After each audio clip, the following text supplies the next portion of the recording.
my best friend to 23. She left.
Good evening, how are we all? And welcome to Watkins Glen for round 3 of the T7R GTE Endurance Championship. Got an awesome lineup of drivers already in tonight, having a little practice pre-qualifying. And the championship is looking absolutely amazing as it starts to open up. We've got a draw overall at the top of the table. As you can see, Victor Suarez and David Haas is drawing on 82 points. Let's see how they both do in this race. It's going to be an absolutely awesome one, guys. This is how the championship is looking so far. Got a few new drivers already. I'm on the right side off of the game, guys. Give me a sec. Just give us a little second, guys, to unmute the guys. I'm on the inside of the corner. I'll wait till you guys go past. I'm off the track. I'm on the grass.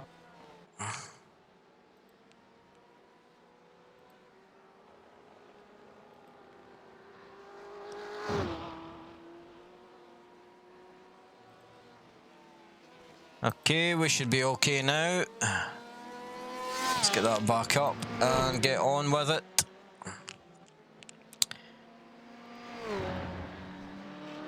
So, yeah, guys, this is the way the championship is looking so far. Up the top there is Victor Suarez with 82 points, followed exact same amount of points, up 2 positions from the first race with 82 points as well. Down at 1 position is Ed with 77 points. Ander Gomez is sitting with 68 points. Saunders is sitting with 51, equal with number 6th position, Peter Elson. Matt Gibson is sitting with 47 points. Dion Wren with 46. Robert Odoms with 45. Paul Carey with 45 as well. Gregory Hove is also sitting there in position 11 in the championship with 38 points, sorry. Dean Zayats is 38 points as well. Carol Gray, 37 points. John Dobarts, 34 points. Ben Cullen, 32 points. Maud Kiko, 31 points. Thomas Crump with 31 points. Nathan Saunders with 28 points. Simon Dodd with 23 points. Keith Farron with 23 points also. Sitting down there in P20. P21 is De Ridder with 19 points. P22 is Eric Hiley. Danny Prito with 16 points in P23. Simon Hubbard there in P24 with 14 points. William Coffey sitting there as well with 14 points. It was his first race last week, so we're looking forward to seeing how he gets on in this week's race at Watkins Glen. Paul Clist is sitting with 5 points. He's only really raced in one race so far this season. Robin Lord is currently sitting on P27, who is actually retired from the whole season. Jason Hiley sitting there with 4 points as well. Ben Allen with 1 point. Neil Goodacre with 0 points. He's just started this week, so we're looking forward to seeing. Thank you, buddy. Appreciate it. Stephen McCafferty as well. Why am I still hearing their voices? I thought I muted them. So let's just go and make sure we've muted them again. I don't know why. It's on, maybe beyond Teams. Why am I still hearing that?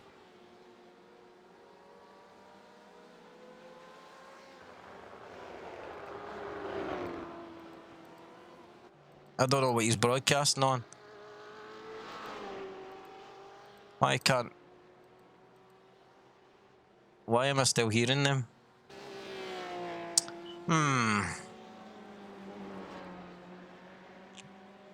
Broadcast on race control. Why can't I lock these? Really, just got on off. That should sort it, I think.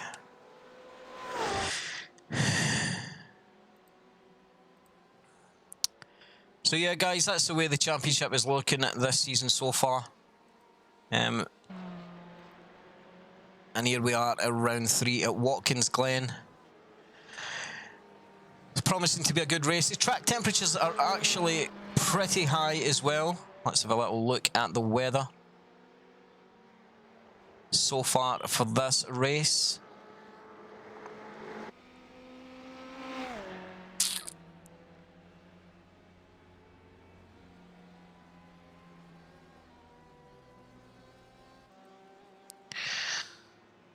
So currently it's 85 degrees Fahrenheit and the track temperature is 109 degrees Fahrenheit, so it is quite a warm track right now.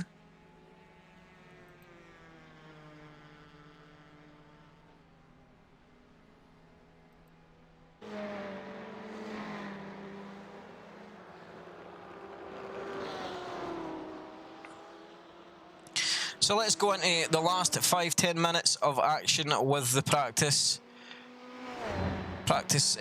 round, and we'll jump straight in with the most exciting driver so far. Setting the fastest times in practicing so far is Saunders with a 1:44.5. Bearing in mind the track temperature is pretty warm, guys. We will actually keep an eye on that, a really close eye throughout the race. Because I do expect it, but by the time the qualifying is done, the temperature should come down a little bit. Because it is pretty cloudy here, not cloudily. So yeah, we'll see how we got on with that. Stephen McCafferty here. He's favourite track, Watkins Glen. Although he has reported he's finding it quite difficult with the track temperature so far. There he spins out again. Our Stephen boy.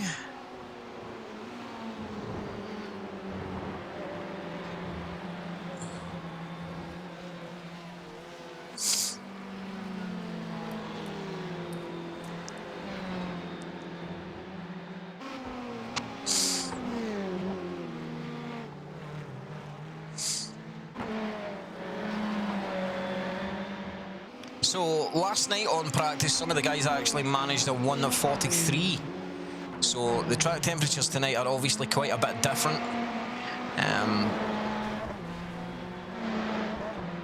So there's someone else struggling with the track temperatures there.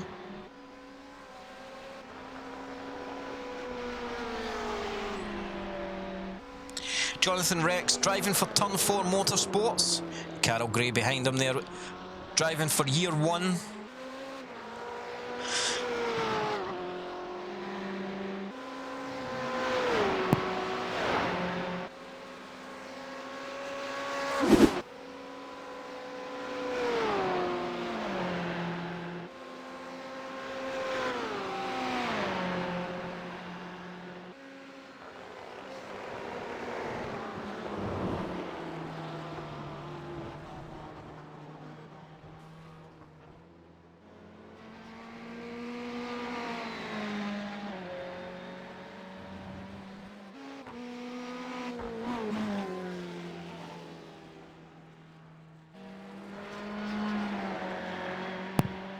So between last week and this week, I've been working on the size of the timing tower there.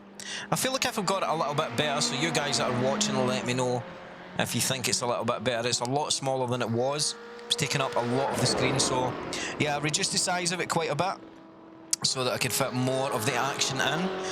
And yeah, so you guys let me know what you think.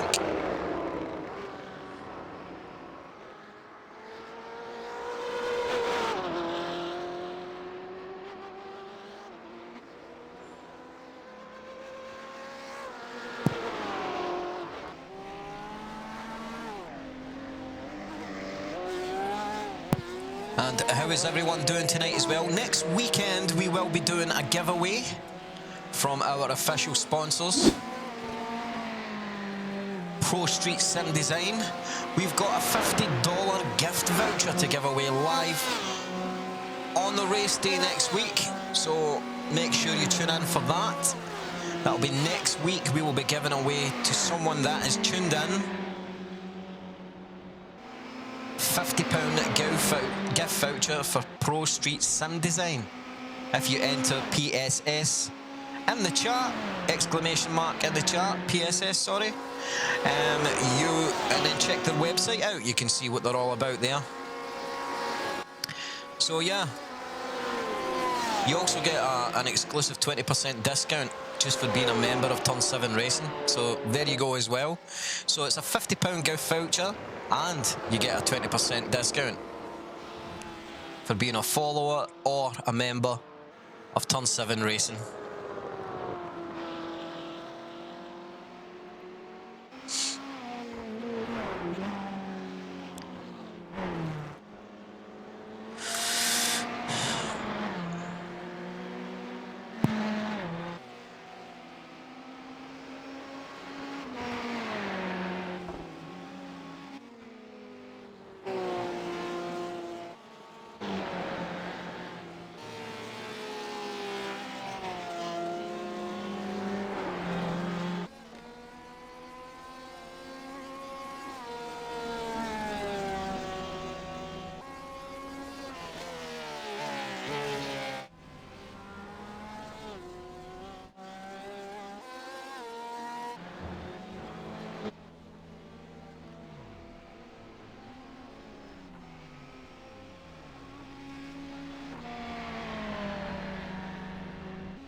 Attention, we are being hosted.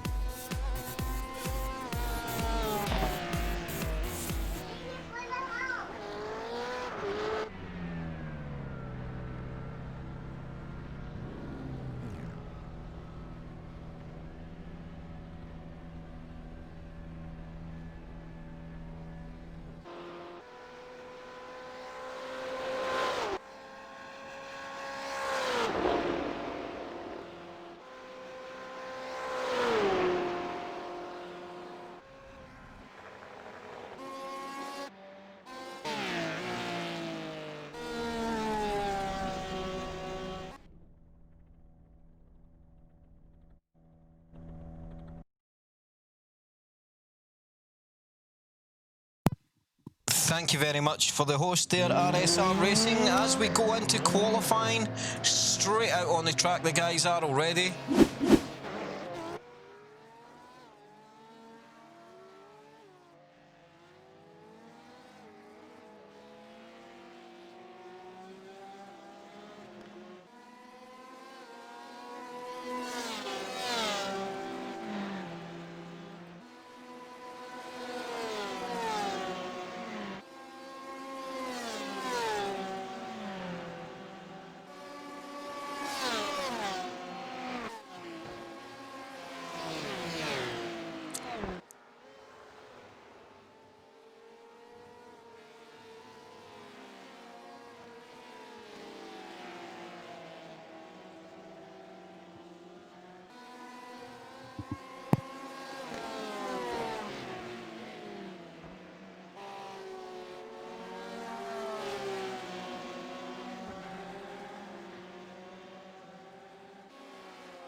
So watch closely here and see how the first lap times come in. There's Gregory hove in with a 2:01.59.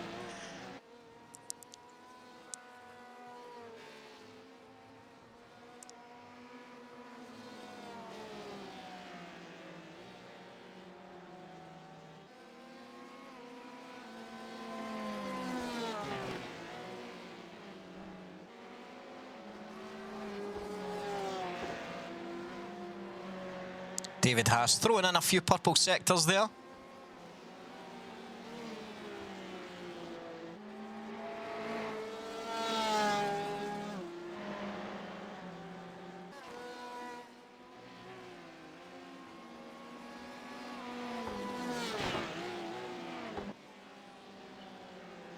Jonathan Rex in there as well with a 156.2, nice and early.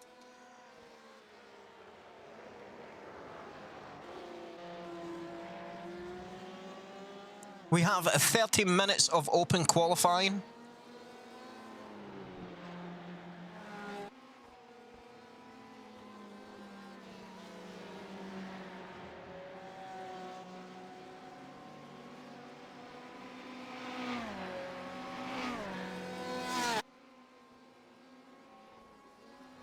Paul Elson goes in with a 144 to take pole position early on.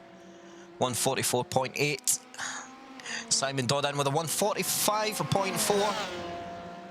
1:45.5 for Dion Wren.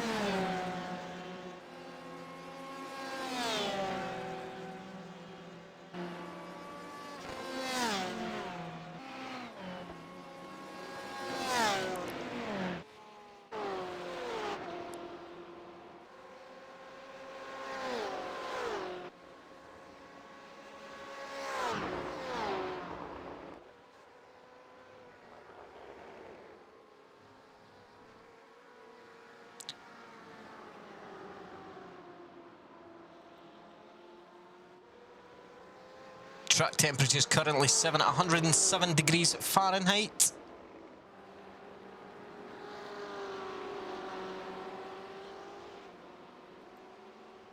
Kind of hoping for the guys that goes down a little for the actual race.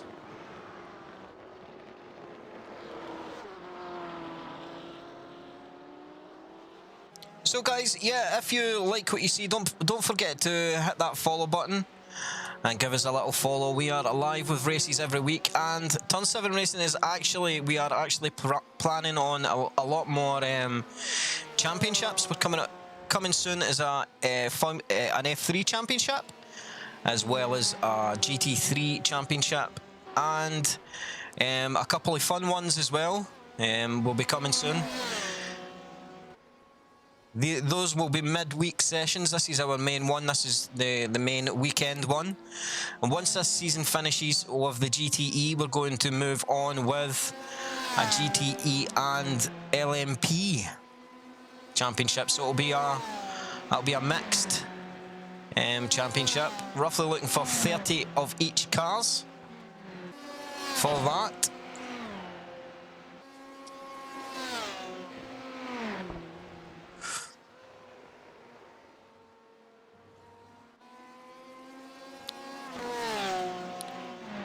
Saunders is still in pole position so far with a 44.2.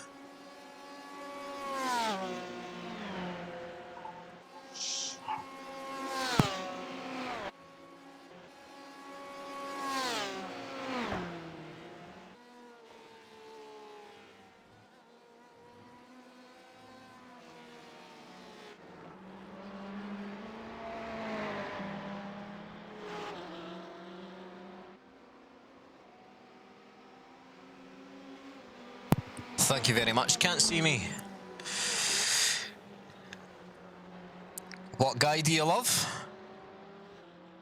What guy's that? RSR.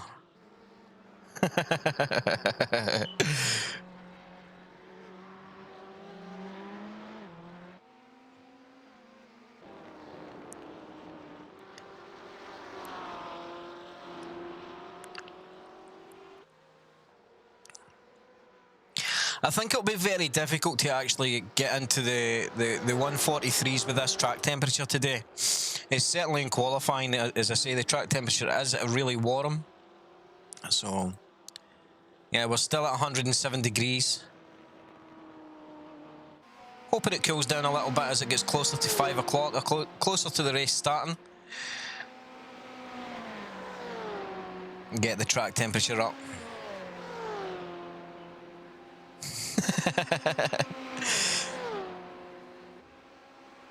Yes, Road Rally Race is in this. It's Keith Farron is his name. I don't think he's even done an outlap yet, to be honest. He might decide not to qualify and start from the back. Couple of off tracks there from the guys.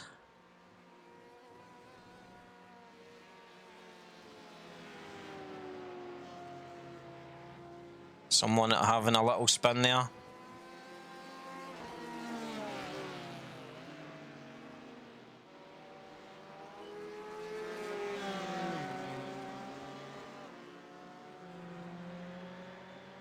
Stephen McCafferty is now out on track, our budgie. Doing green sectors all the way, almost. He's just finishing his last sector just now and going over the finish line with a 144.1. No, it was a 147.4. Someone else spinning off in the corner there. Whoa. A little bit of contact there.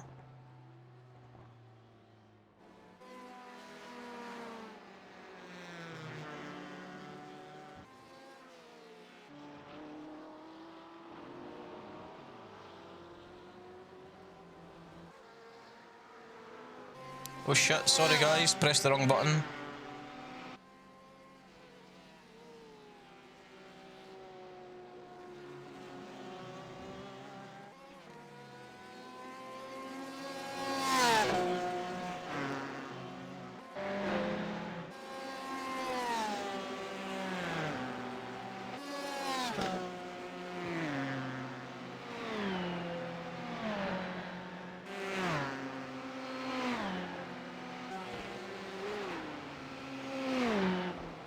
David Haas has just went in and took pole position with a 144.1, knocking Saunders down into number 2 on the grid.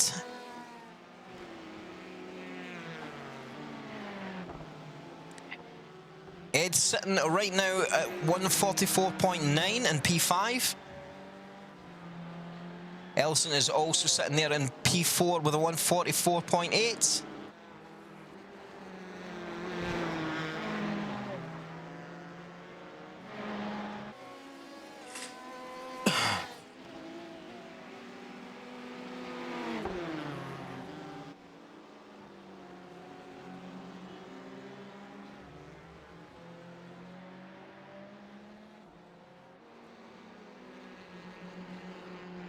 One thing that I really enjoy about this championship, we've got a good mix of cars. We've got some Fords, we've got BMWs, we've got Ferraris, we've got Porsches.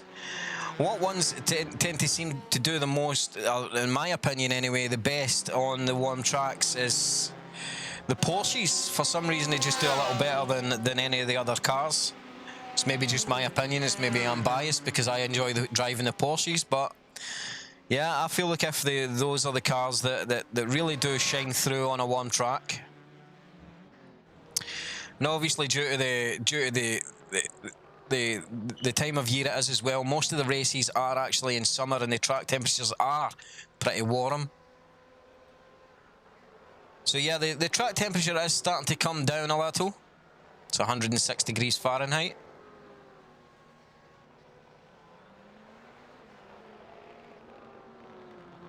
Yeah, turn 1 is it's a really interesting corner. If you get it right, you're off to a flyer, and you can really pass someone at high speed up the top of the hill here, just up at this section here.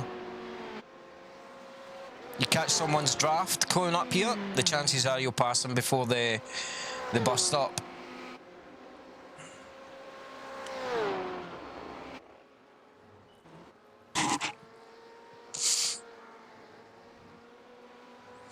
This long right-hander as well in a warm track is really tricky to take. What we will do though is we will jump on board with with David Haas, and we'll watch a lap.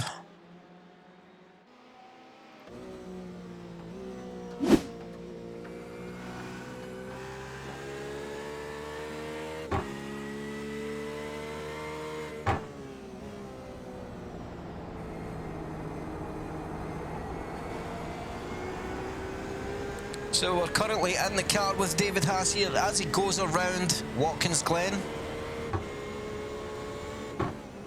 in the Porsche RSR. David Haas from Belgium.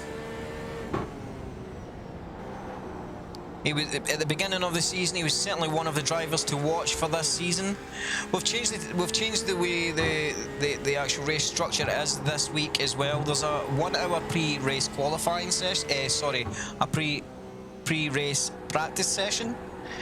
That's there to allow the guys to connect in plenty of time for the qualifying, to save any connection issues while the qualifying is going. So the guys get full 30 minutes qualifying, so they can get the best out of their cars.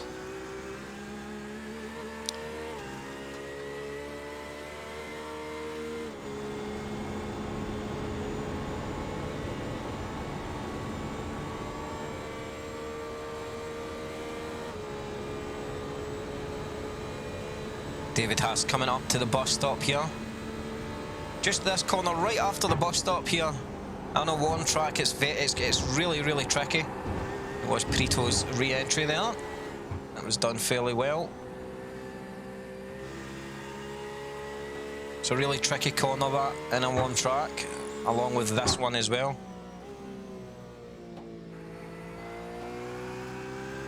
The camber on that corner really helps you a lot to power right throughout it as well. In fact, all the corners here at Watkins Glens are well cambered. The tarmac as well. There's grey patches on the track. 9 times out of 10, they show you almost the ideal line to take the corner, because that's where most of the cars throughout the years have taken, and they've replaced the tarmac there, or the asphalt, whichever you call it in your country where you're from. You'll see on the exit here as well, there's another strip, and you'll see how much David is actually sticking to that. And there we go again. It almost gives you a line right throughout every single corner. Oh, he goes off track there.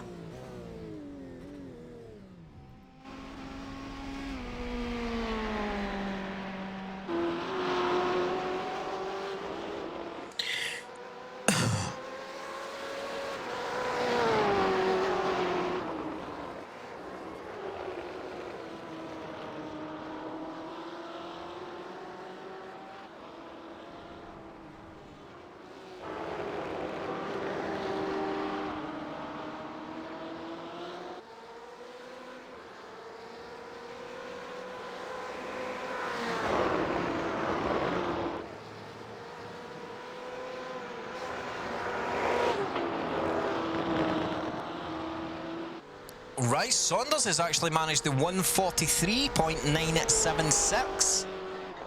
That's impressive, guys. On a track of this temperature, that is an impressive time.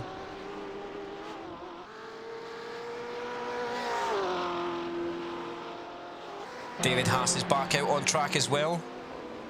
I think we should actually jump on board with Rice and see how he's getting on. Let's jump on board with him now.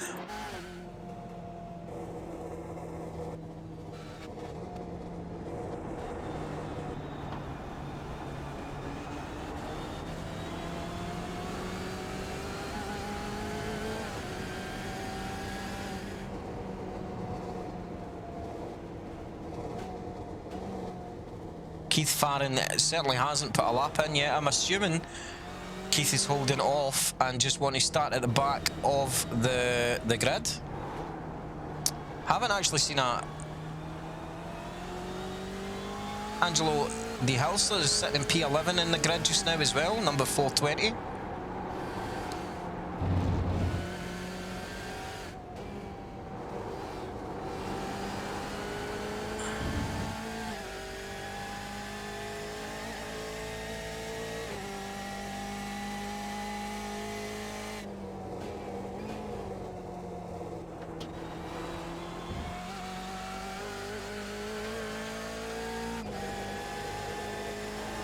Andre Kerbill is sitting in P13 as well.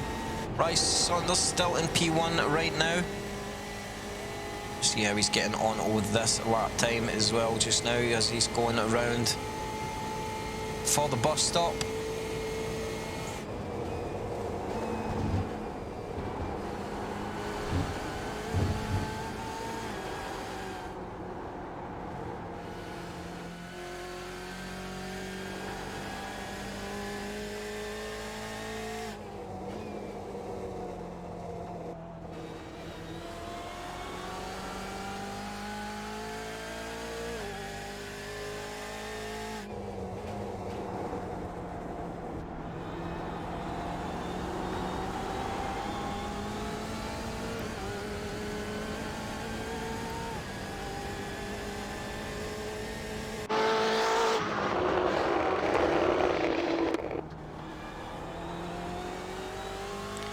Sorry about that, guys. Pressed the wrong button.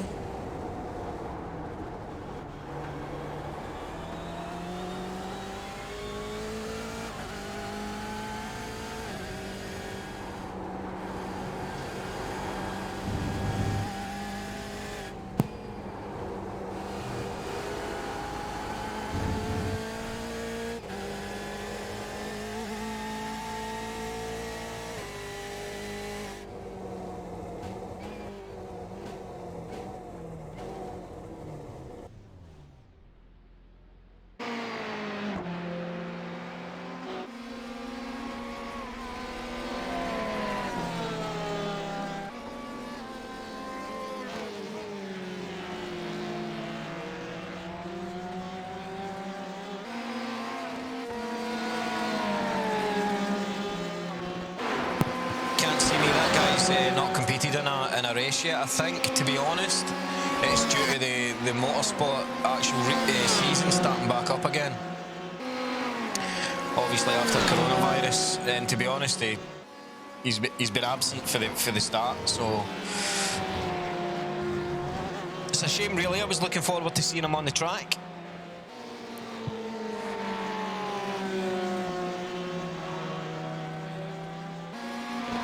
Yeah, no doubt.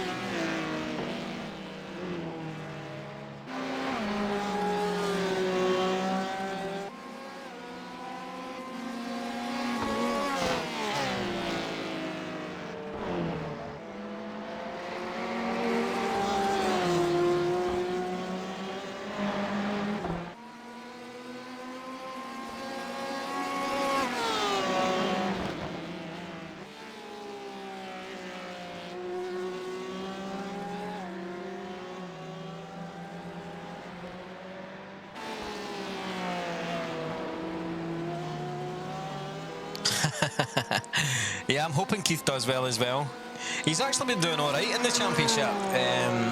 He had a few technical issues in the last race, but he starts the race really strongly, and then he runs into a few technical issues. So we'll see what happens in this race. I'm quite sure he's certainly been bragging a lot in the chat.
Just short of 7 minutes left of qualifying, guys, and then we're heading over to the race session.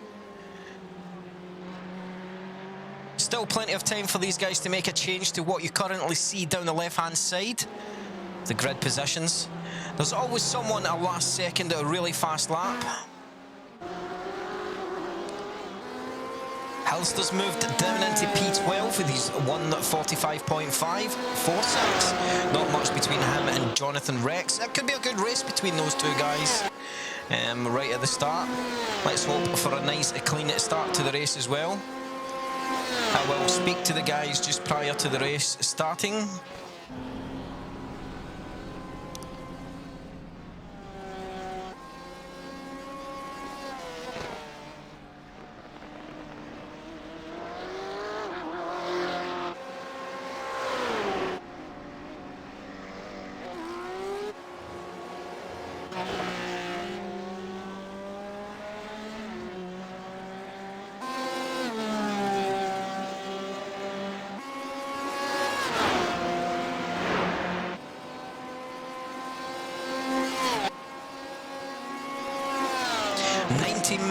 Race of Watkins Glen this evening, guys. with some amazing GTE drivers. Should face up to be one hell of an exciting race. Also note, guys, that these races will be uploaded. The first two will be uploaded first this week, both on Turn 7 Racing Facebook page and Turn 7 Racing on YouTube for you guys to watch back. However, they do also stay here on Twitch permanently, so you can, if you miss any of the race, watch back the whole broadcast.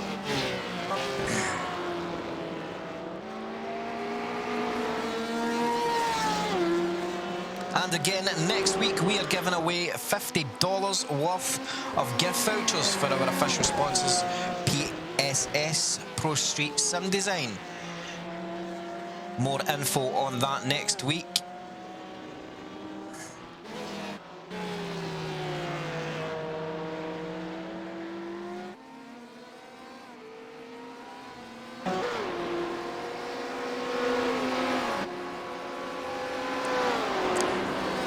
If you want to check Pro Street Sim Design out, just put !PSS in the chat.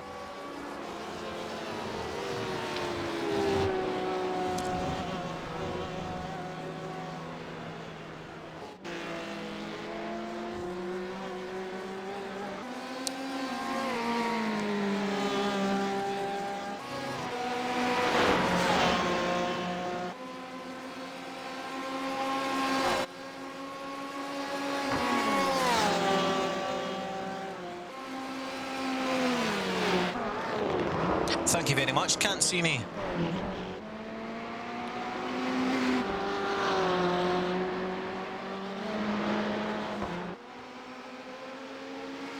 David Haas is really pushing there, trying to get that last few tenths of a second down to try and beat Rai Saunders there. Ed has moved up into P3 as well with a 144.232. Victor Suarez in P4 with a 144.23. Gray out there with a 144.419 in P5. Dion Wren there with a 144.7. Paul Carey with a 144.7 as well. Elson up there as well in the P8 with a 144.8. Simon Dodd in P9 with a 145.3.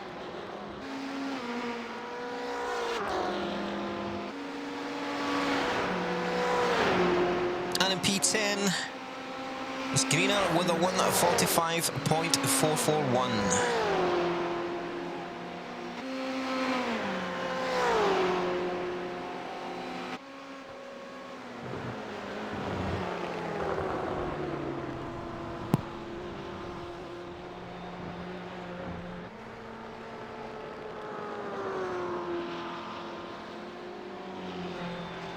That was Jonas Greener. Went off track there on your screen that you've seen there, just bouncing over the tarmac slip road there.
And that concludes the qualifying session, guys.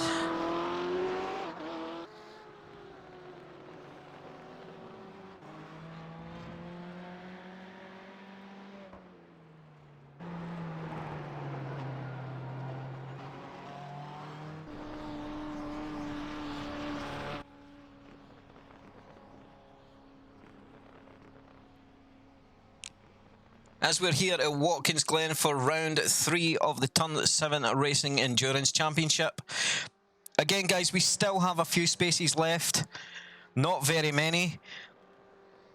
But if it's something that you feel that you want to compete in a GTE car, then hit exclamation mark Discord, enter our Discord channel, and let us know in your choices that you are here for the GTE Championship, and we'll get you enrolled and set up for the next week's race. All races start at the same time, almost all the time, unless something else comes up. But as you can see, here we are, round 3 at Watkins Glen. Qualifying is now finished. Once the results are available, I'll get them up for you.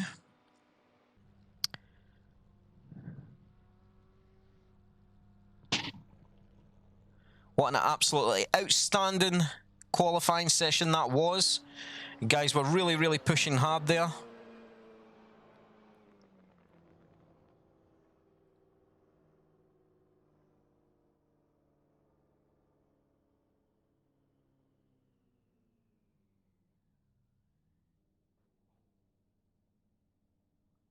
The temperature has went down a little as well. It's sitting at 85 degrees Fahrenheit now. Let's just have a little check at the track temperature. 102 degrees Fahrenheit, so it's down about 3 or 4 degrees since the start of the session earlier on there with the practice session. So yeah, here we go.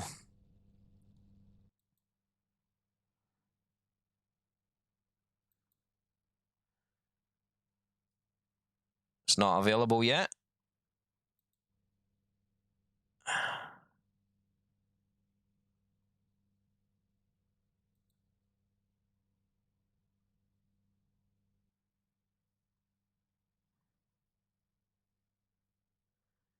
No, the 43% is humidity. So it does take a little bit for this to come through. But here we are.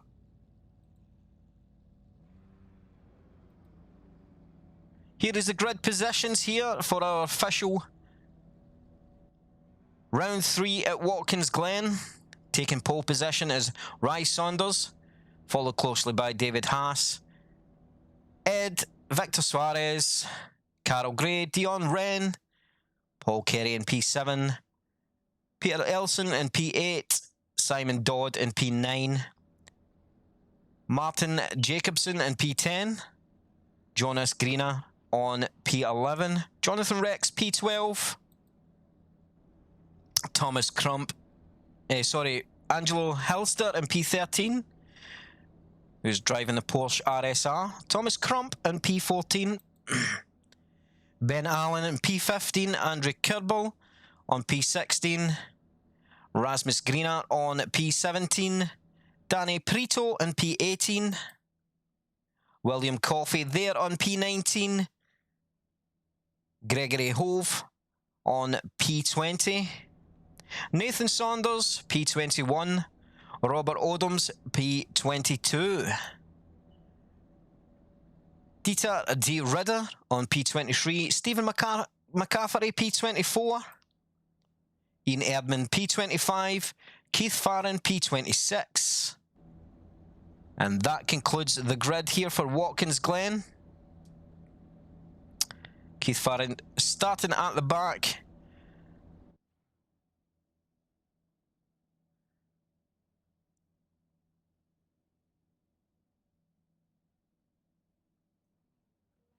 So everyone is now gridding up, guys. Here for the Turn 7 racing at round 3 of the championship.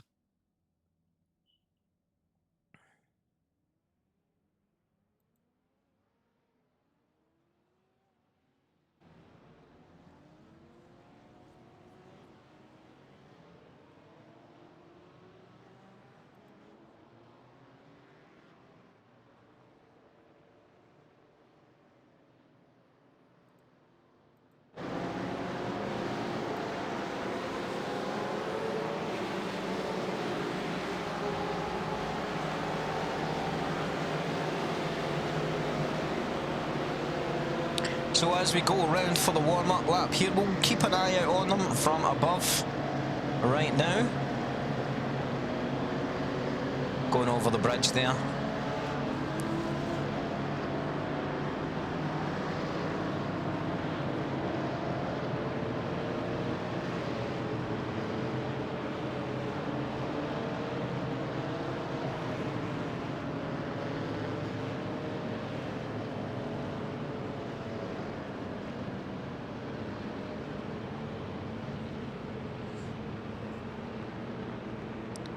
Up through the bus stop.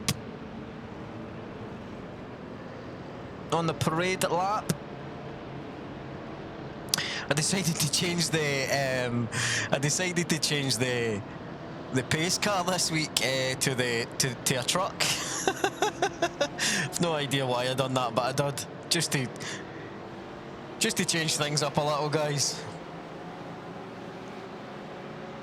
So yeah, guys, keep shouting on your favourite drivers in the chat. They do watch these back, so if you're here to support someone, make sure you give them plenty of support in the chat as we go throughout the race. I do know they do watch these back, so yeah, get your favourite drivers and make sure you support them in the chat. Hopefully by next week as well, we'll have some custom emotes and stuff for you to use. I have got so many made so far, so yeah, hopefully next week we'll have them.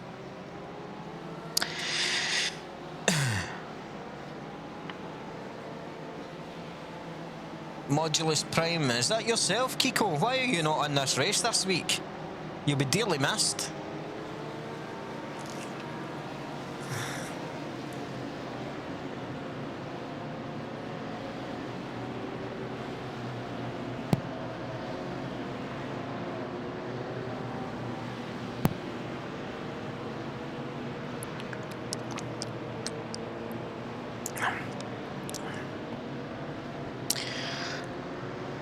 So here we go, guys. We're getting ready for lights green here at round 3 of the Turn 7 Racing GTE Endurance Championship at Watkins Glen.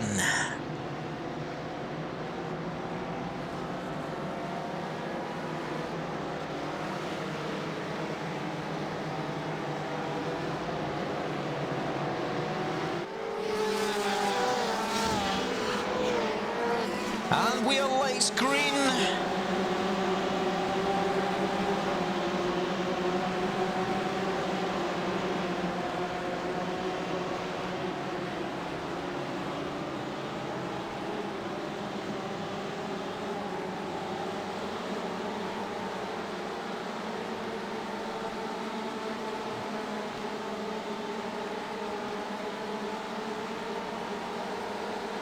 Ed is currently trying to overtake Haas coming up the straight there before the bus stop. Haas keeps the inside lane there. Whoa, and Ed goes right off track. Probably, no doubt he gets a slowdown there.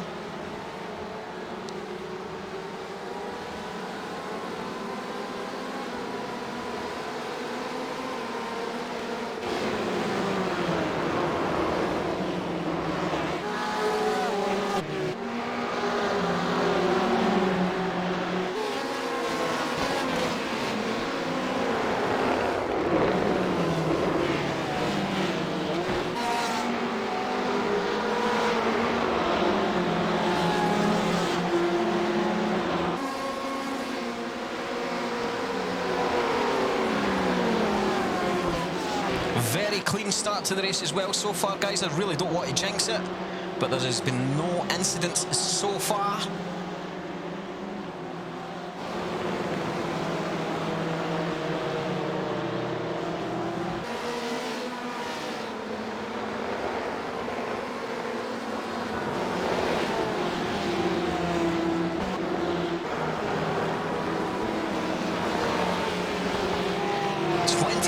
Cars, one track. Saturday night, Turn 7 Racing GTE Championship. Keith Farron just had a crash. Let's take a quick look at that.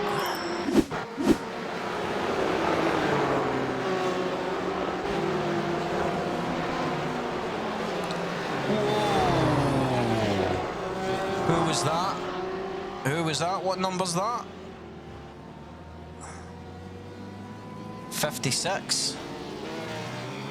Right, guys, I'm going to have to issue a penalty for that.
Just bear with me, guys, while I do this.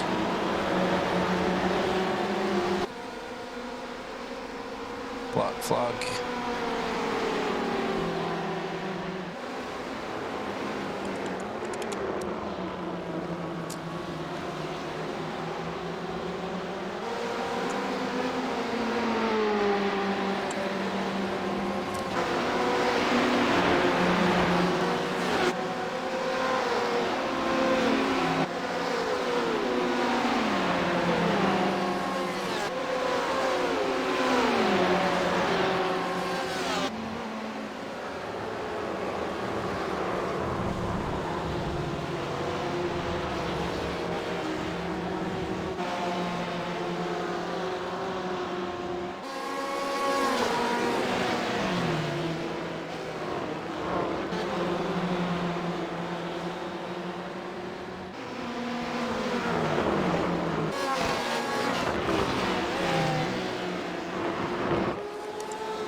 Race control has issued a black flag for Ian Erdman for the incident in the final turn with Keith Farron. It's a drive-through penalty. Drive-through penalty.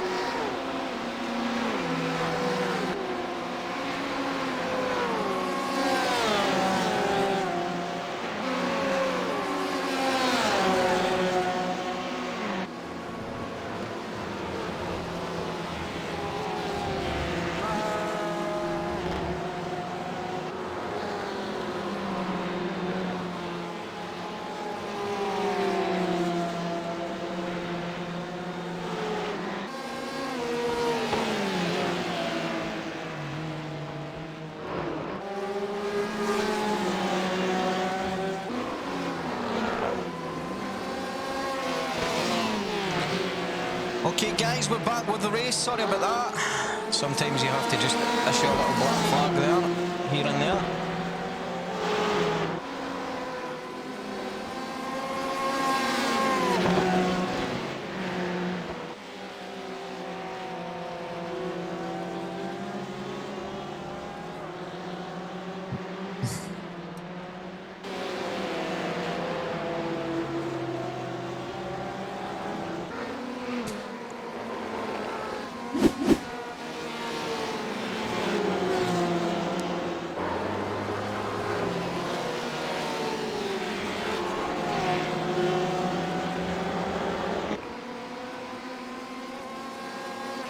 guys, Saunders is absolutely flying around this track right now. Not far off, a half a second quicker than David Haas, who's in P2 right now. Suarez is currently in P3. Ed Cookstis, I'm sure I'm saying that right, is in P4 with a 146.2 is his fastest lap so far. Paul Elson in P5. A lot of changing going up here in the middle of the pack. We'll stay with that right now.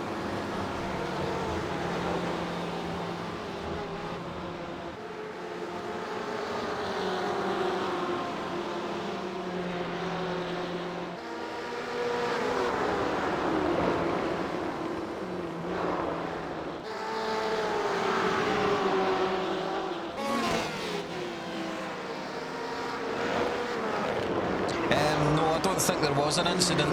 It normally comes up if it does.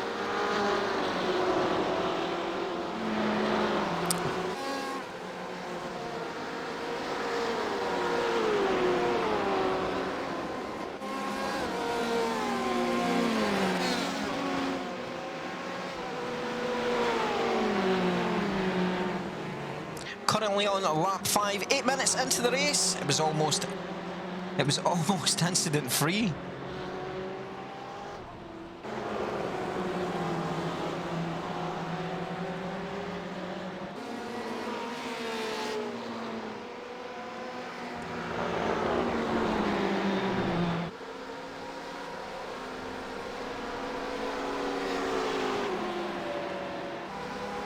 Carol Gray is out the race. That's early.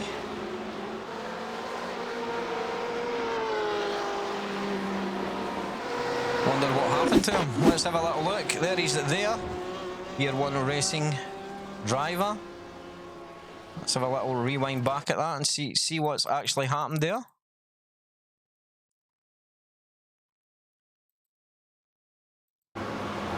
Oh, he bounces off the barrier there and spins it. Let's have another little look at that.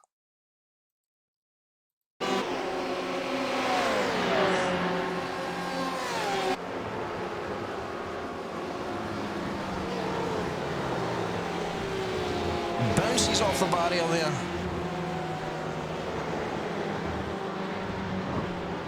Have a little look at it on board since you are wanting that.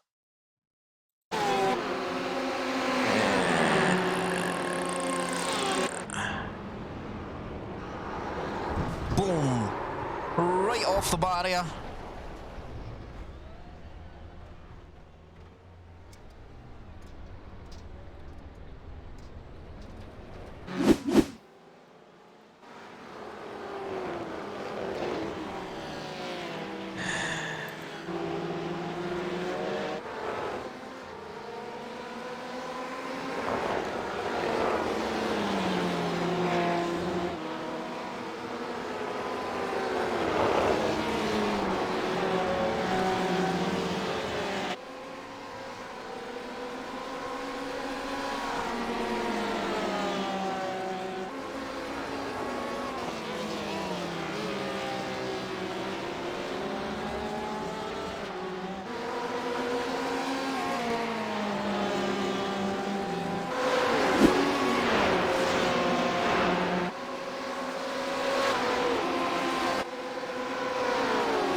There's some really good battles going on right now, guys.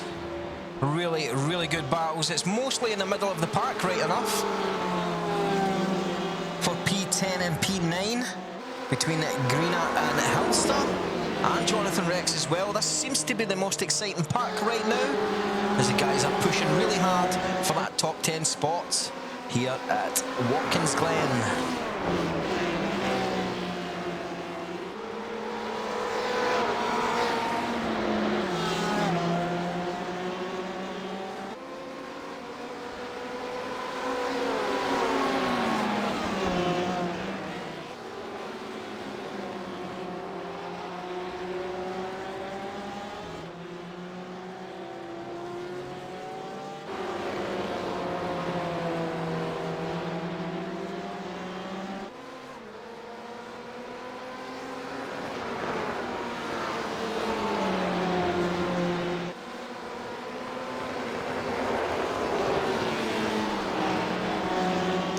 let's jump on board with Angelo Halster here as he's trying to take that position.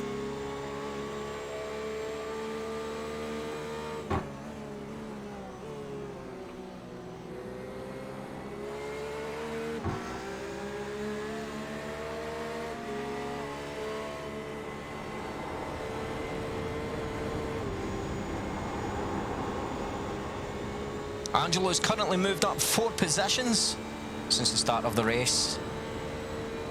He's doing really well. That's him officially in the top 10.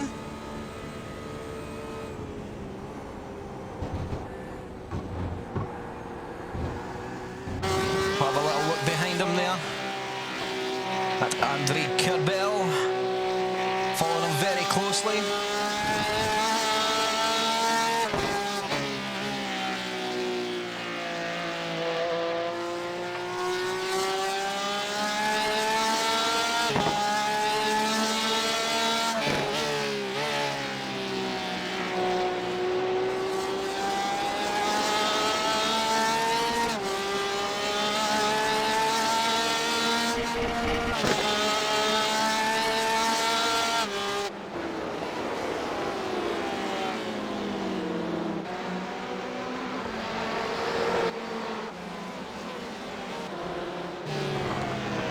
Right, Saunders really pushing a lead up there.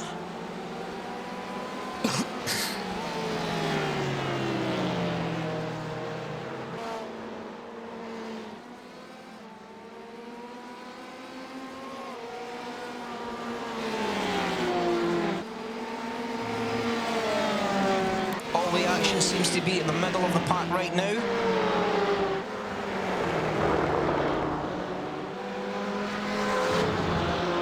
As the guys start to push really hard, as the temperature of the track is coming down as well, guys. Temperature of the track is currently sitting at 100.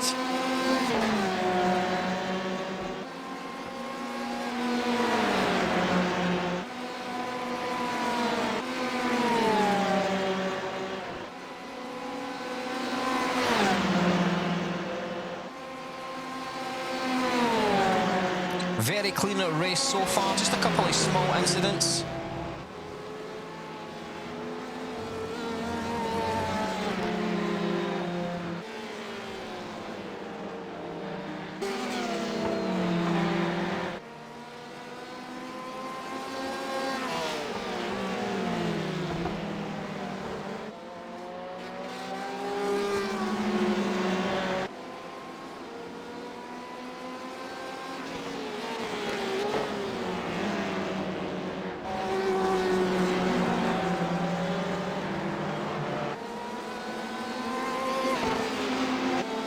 Let's go up and see how Ed Kouskis is doing right now. He's down 1 position from his starting position due to that off-track that he had done up at the bus stop to avoid an incident with David Haas. I'm sure it was right at the start of the race. As you can see, the leading pack of the race is starting to open up a little as well here. And just look at the gap up there in the track map between P1 and P2.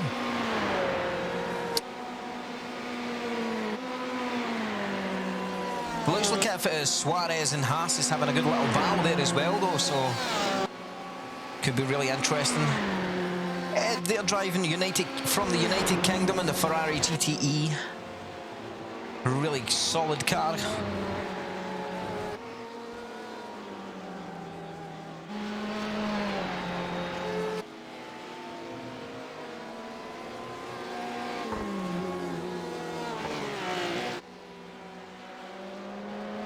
So we'll move up and have a little look at Suarez there in P3.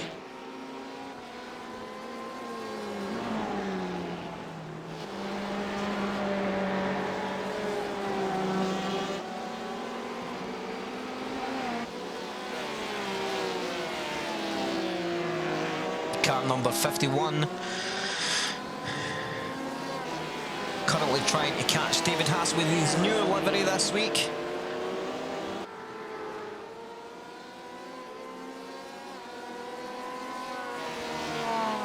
Two Porsches battling it out on the GLEN.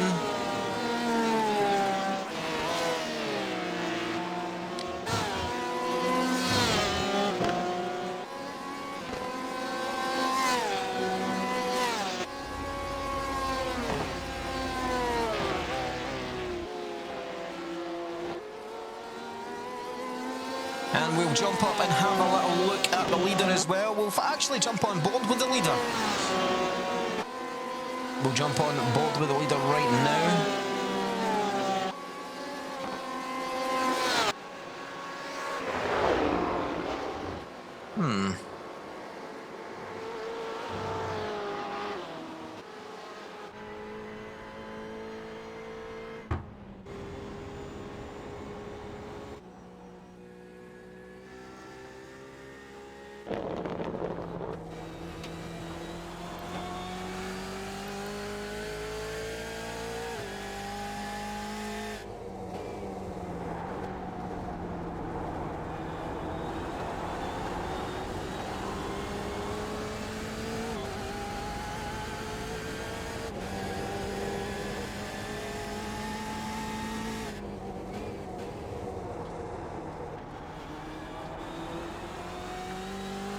Currently on board with the leader of the race so far, Saunders.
A really close battle here as they come up onto the straight before the bar stop. Can he take that position?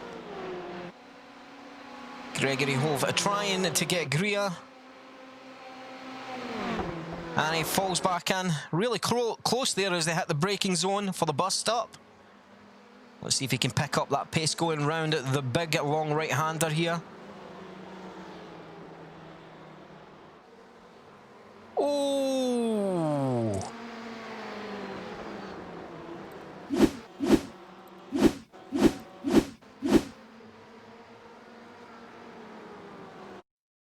Let's have a little look at that in slow motion, and let's jump to the cockpit. Oh, and it was contact.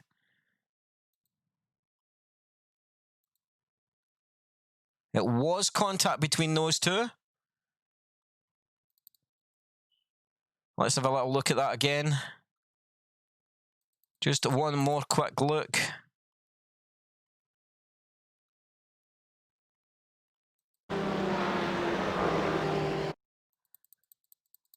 Come on, stop playing with me like that.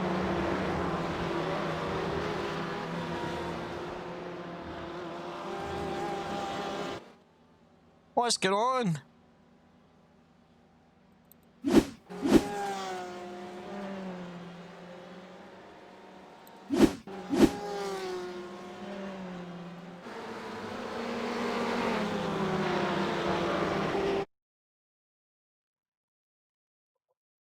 Right, who was behind him there? That's the question. Because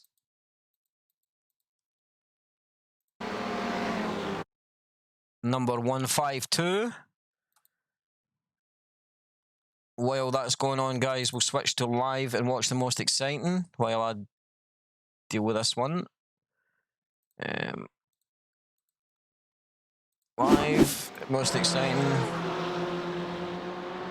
Number 152.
7.52 it was.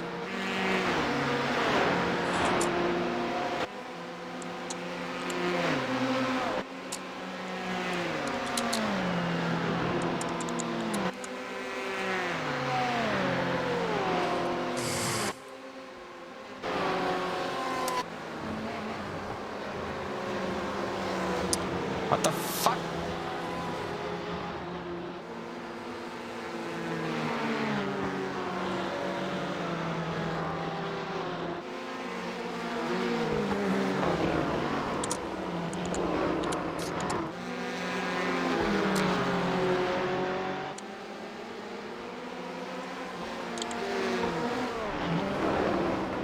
Ah, is that what I done?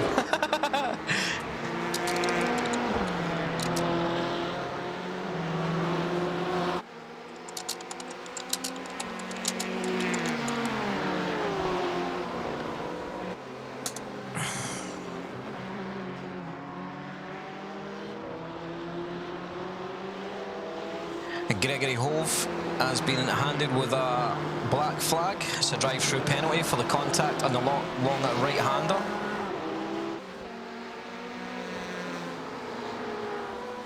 That's a drive-through penalty.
Currently with Keith Farron here, as he's trying to take on the guy that took him out in this exact corner on lap one.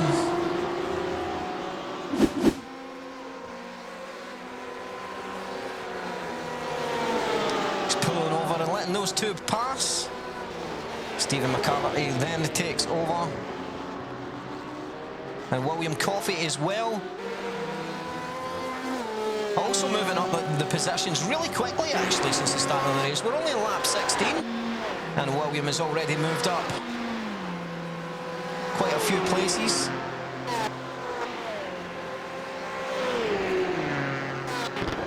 Yeah, but he's obviously doing really well as well though, because let's face it, it's not been an easy race so far.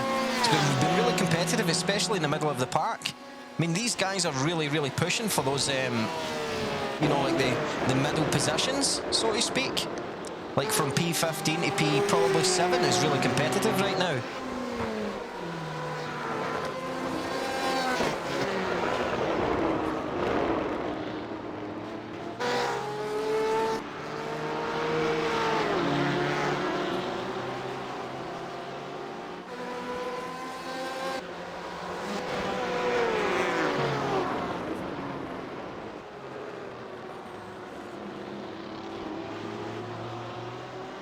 Stephen McCafferty there in P16.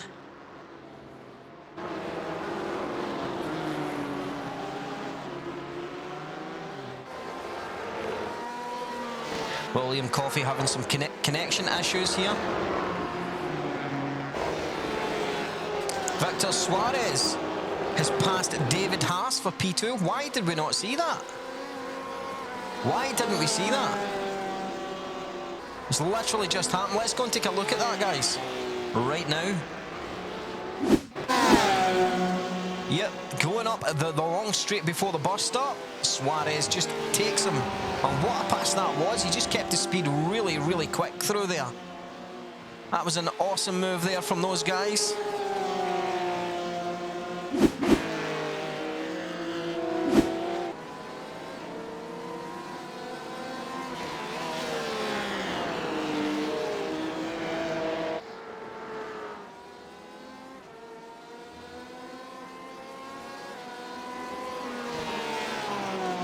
So David Haas moved down into P3, sorry, not P through. And Ed's still in P4 right now. Paul Elson in P5. Dion Wren in P6. Crump in P7. Kerbal in P8. Halster in P9. Rex in P10.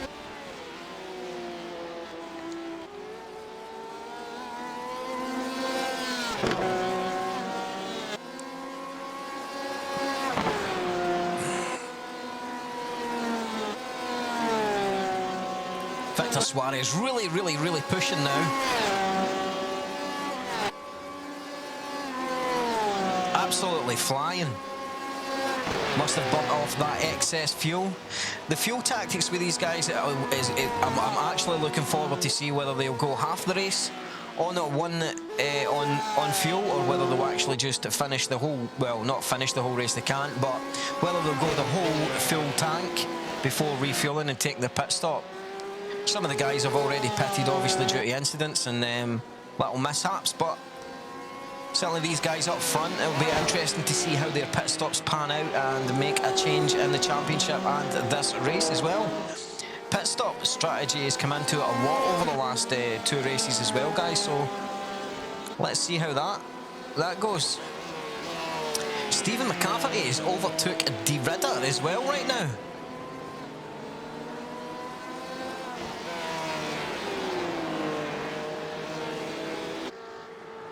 So Stephen McCafferty currently sitting in P15, as well as William Coffey as well.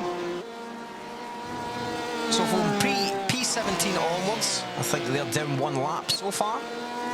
Let's just double check that. Yeah, they're not far off of 1 lap down. Certainly.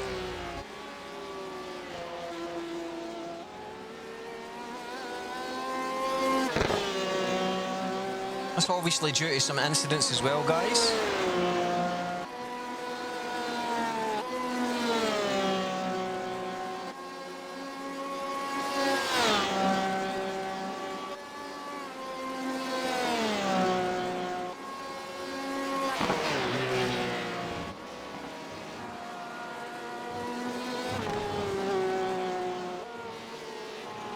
The black flag removes automatically as soon as they've done the drive-through in the pits, it removes.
Did it not clear for him, Mushrock 60? It should have cleared as soon as he served his penalty.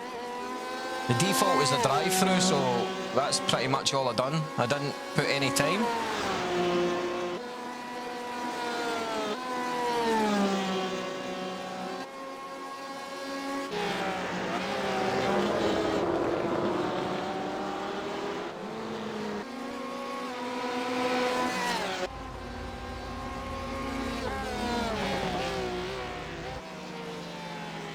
Yeah, if he made a stop, it won't count. Like, if he actually made his pit stop, it won't count.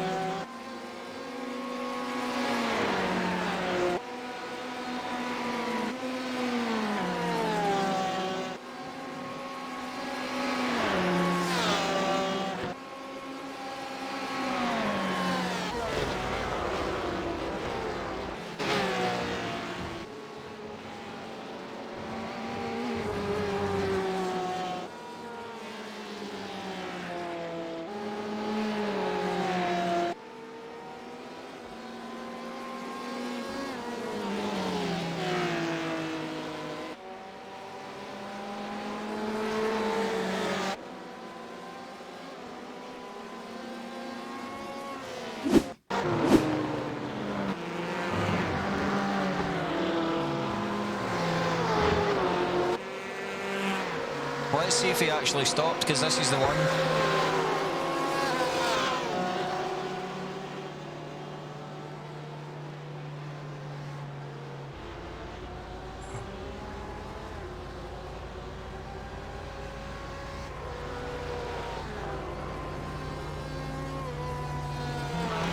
No, he didn't stop, he drove through it.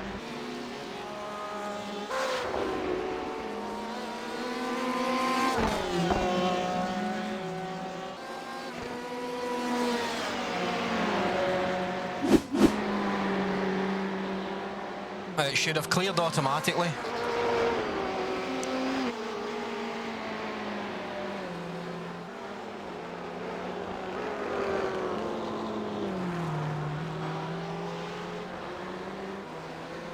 Not unless he'd done it too soon, after he was issued it.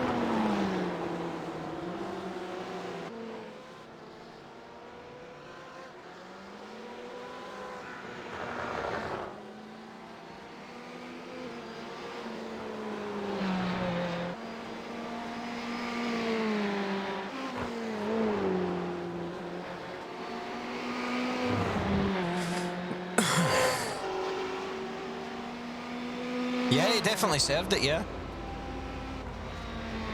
Yeah, he definitely served it. There's no harm in that. Let's get back to the action, guys.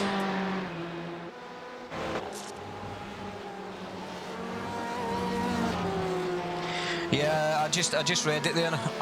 That's unfortunate. Really unfortunate.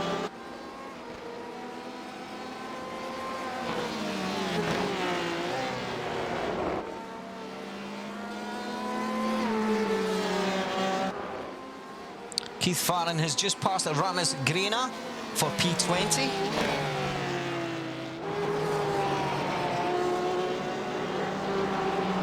Keith as well, slowly but surely making his way back up through the park.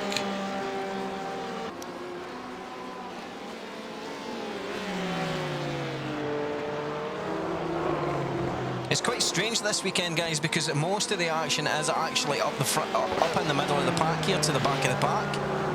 Like last week, all the action was all over the place. The cameras were jumping everywhere. And this week, the races are happening right here around P10 to P18. It's awesome to see, like, it certainly is.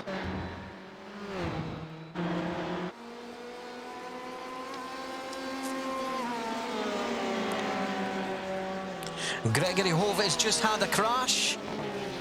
Let's have a little look at that.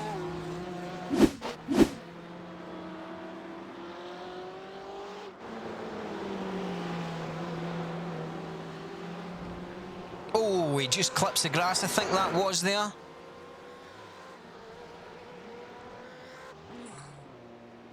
Let's have a little look at it from the far chase camera. I'm sure he just clips the grass. Yep. Yeah, just and no more went onto the grass there. At least there's no damage done to the car.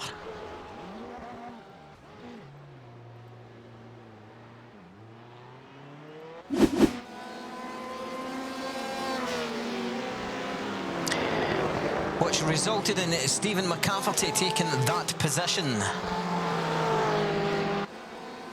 So Stephen McCafferty's moved up into P16, doing really well for his first race here with Turn 7 racing this season. Keith Farron currently P20, going for that P19 from Kerbel.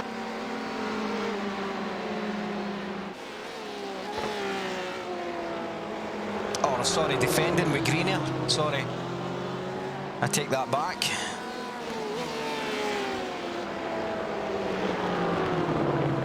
I am really sorry to hear about that, Cass. That's really unfortunate. Ed's just went off track, as well as Gregory. Nothing really to report. Just a small off track there.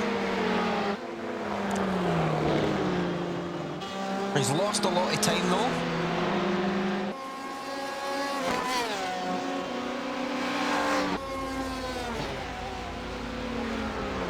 Which resulted in Peter Elson passing Ed. Let's just have a little quick look at that there. Oh, hang on.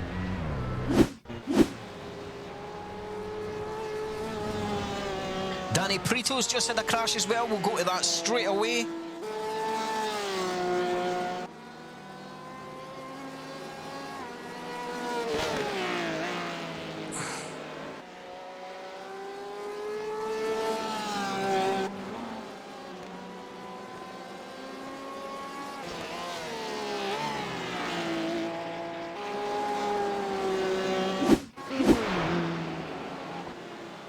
Let's have a look at the off track here. Oh yes, he just bounced. I think he actually just hits that curb just slightly off there, and it just sent him out wide. And then obviously the grass is like ice here, so it takes you a little bit to get back on. So yeah, that's how that happened. Let's go and see the Danny Prito crash. Let's see what happened with Danny. And Robert Odoms has just passed William Coffey. He's actually, William had a little off track there. That was nothing really much there from Prito, just a little lock up going into that corner.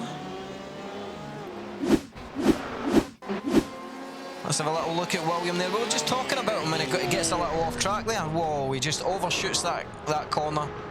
At least there's no damage again. Doesn't touch the barriers at all. So really well done there.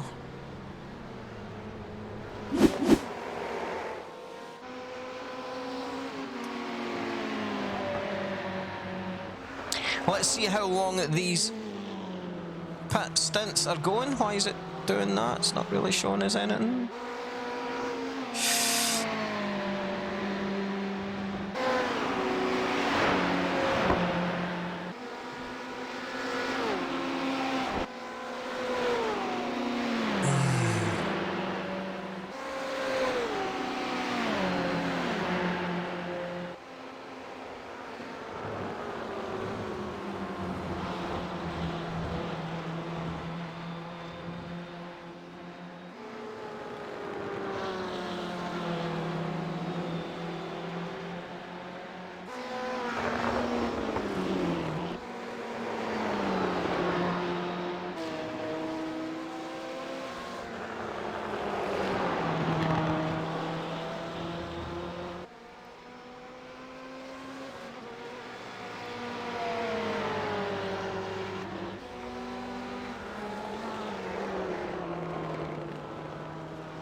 I'm sure Nathan Saunders is actually the brother of Rice Saunders there that's winning the race. I'm sure that, oh, William Coffey has actually just taken that position back. Let's have a look at that.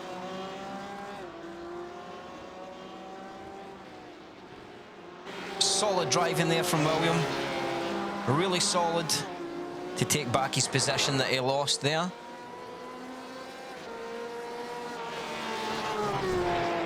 Solid at driving there.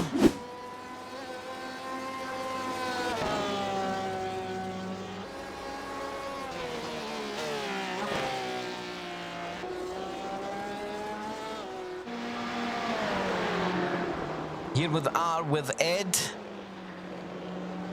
one of the promising drivers for this season. Although he seems a little bit off his pace here at Watkins Glen this week around. It's not like him, he's normally a little bit faster than this. Oh, there's a crash there. Peter Elson has a crash. Let's have a little look at that.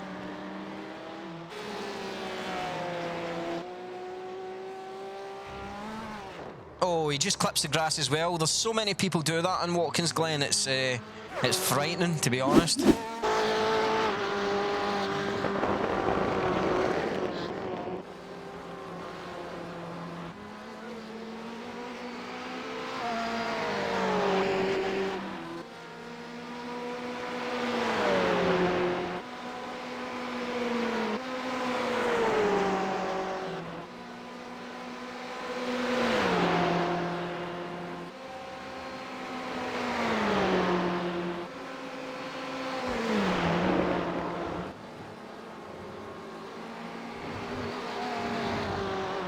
Nathan Saunders overtakes William Coffey there again. There's a bit of a battle going by there. I think William Coffey's back off the track again. I'm almost sure it's the same corner as well.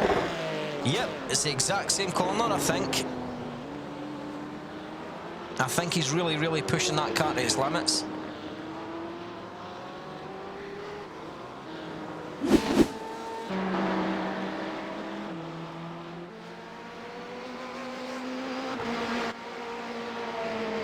Dion Wren currently trying to get up there with Ed Kutskas there. Kutskas, I should say.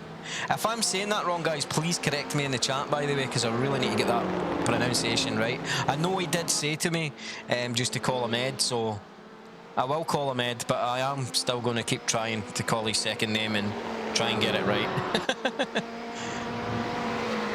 So William Coffey did go off the track there and lose his position again. He actually dropped 2 positions.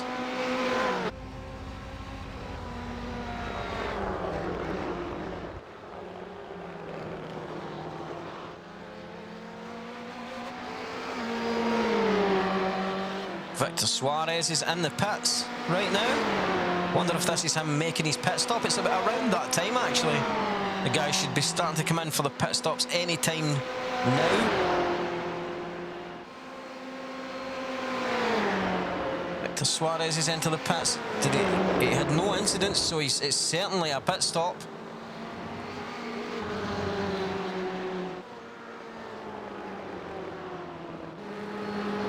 It's not picking up the pit strategy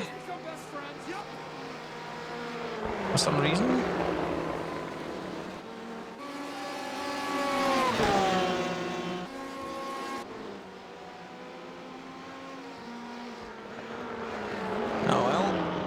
That must have been the changes I made to it.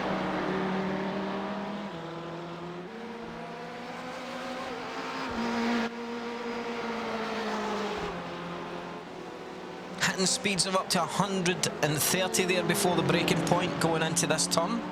Thank you very much for the follow, Fergie. It's much appreciated. Welcome to the family. If you want to join our Discord, feel free to do so. Put !Discord in the chat. You're more than welcome to join the community.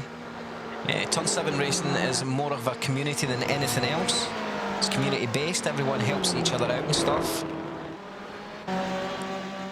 And we're also still enrolling as well for the GT3 Championship. There's not many spaces left.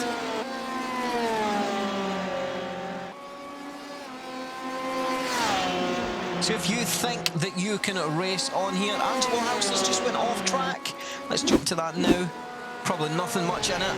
He's had a pretty solid race so far. Yeah, just went wide there on the second last turn.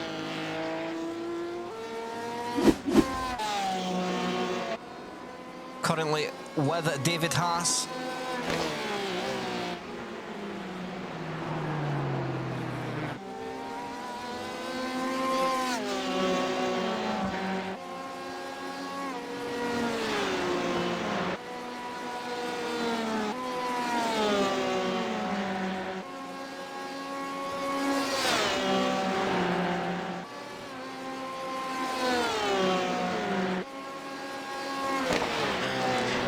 Southwell, how are you? Welcome to the stream, buddy. It's good to see you here. Hope you enjoy the race.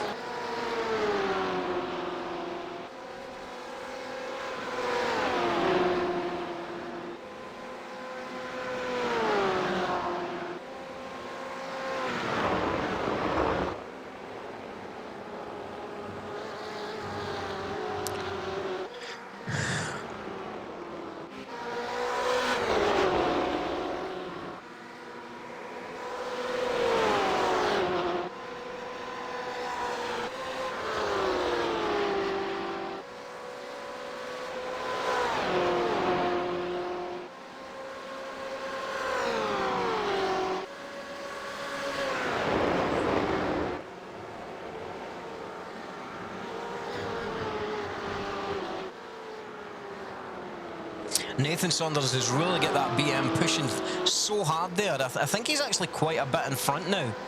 I actually want to check that, to be fair. Let's get the time dealt, the battles box up, sorry, I should say. Saunders, yep.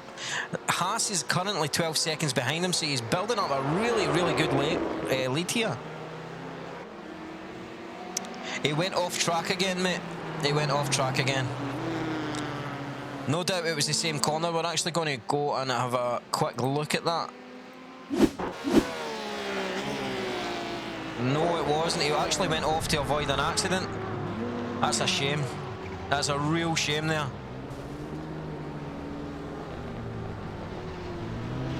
Yes, all the blue names are lapped cars are almost a lap down.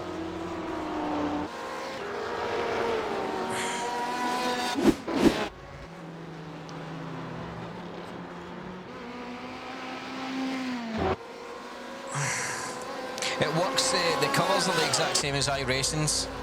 So if you remember the iRacing, you'll understand it. The red ones are the leaders that are on the lead lap. The black ones are the ones that are kind of not too far behind but not quite on the leader's lap. And the blue ones are lapped cars. Ian Erdman has just had a crash. Let's have a look at that. It looks like if it's turn 1.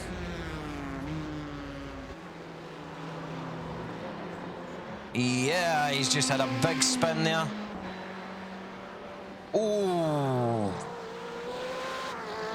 that's another. I'm going to have to give him another penalty for that. I need to have another look at that.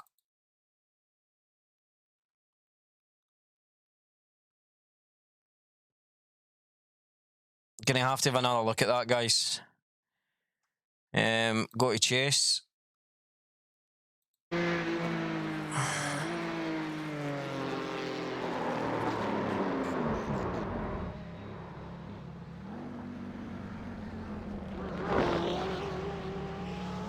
There were no contact. If there were contact there, that would have been another warning there. That would have been another drive-through.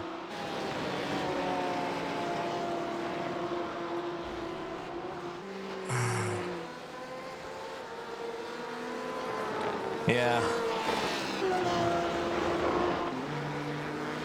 Simon Dodd has just had a crash. Well, let's have a look at that from year 1 race team. Not really a crash as such, but oh, yep, it is. It just hits the tyre wall and no more. Stephen McCafferty is in the pit lane, going in for his stop.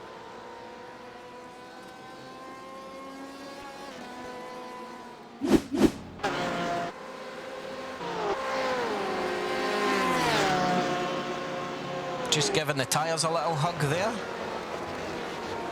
William Coffey powering up through again.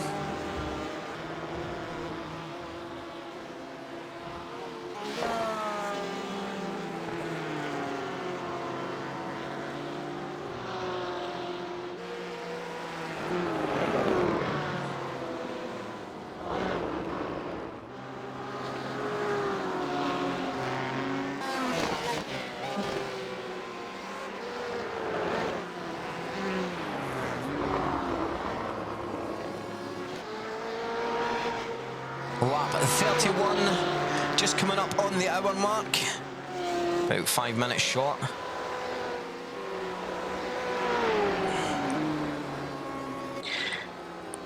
Keith Farron is now past Stephen, obviously because Stephen's in his pit stop, so that's Keith Farron past Stephen McCafferty. Currently in P16 now, Keith. He's doing well considering the start of the race that he had as well there, so yeah. He's doing really well. We're currently with Paul Kerry here.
Haas is still currently sitting around the 11-second mark behind Saunders. So could the pit stop between these two guys actually make the difference? Who started with the less fuel? The least amount of fuel?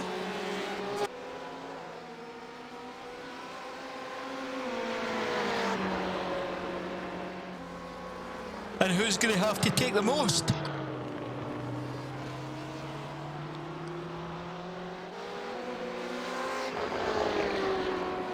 P18 there, just giving way to the leader of the race. Came a little close though in that turn one there, I felt.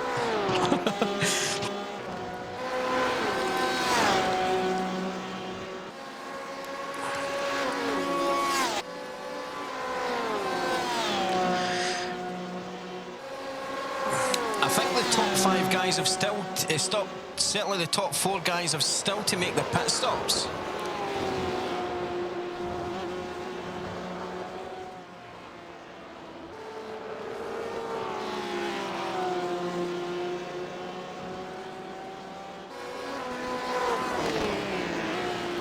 Ed is currently about 19 seconds behind the leader. Is that right? Yeah.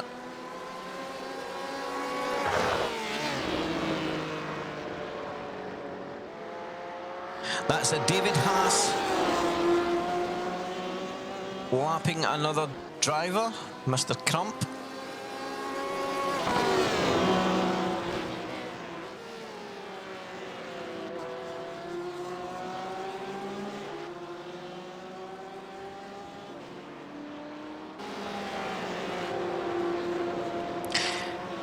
Sure, that's Angelo Halster that is actually in the pit stop right now doing his pit stop.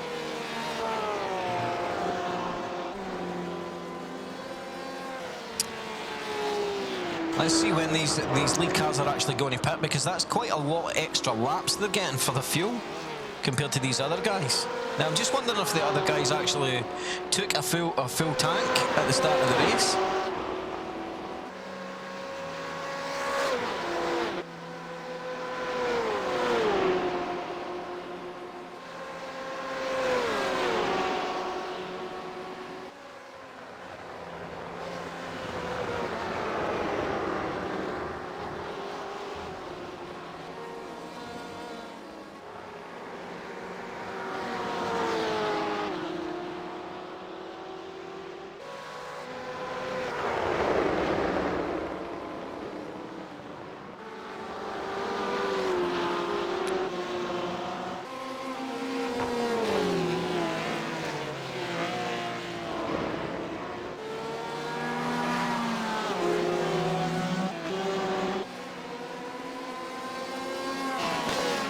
So the top 3 have still to make their pits. Kutskis is in now. Our Ed. Rex is in, and Suarez is in as well. Which are putting these guys back on equal laps. Saunders and Haas going to enter the pit lane on this lap. Let's wait and see.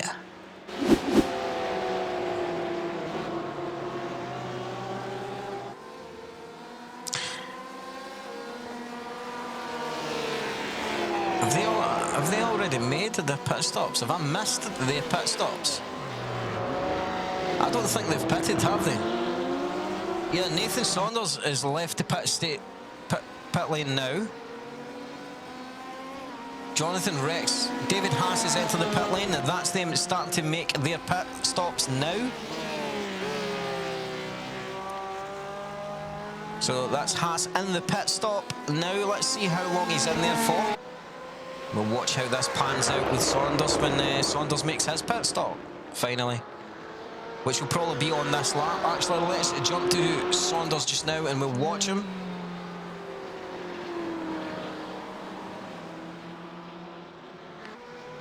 And then we'll jump back to Haas when Haas comes out the pits and see if there's any time caught between the two, because just before the pit stop there were about 11 seconds of a gap, so Haas is now exited in the pit.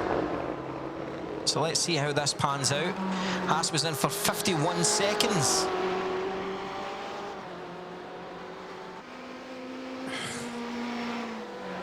So let's keep a close eye on this one, guys, to see if this actually makes any difference here.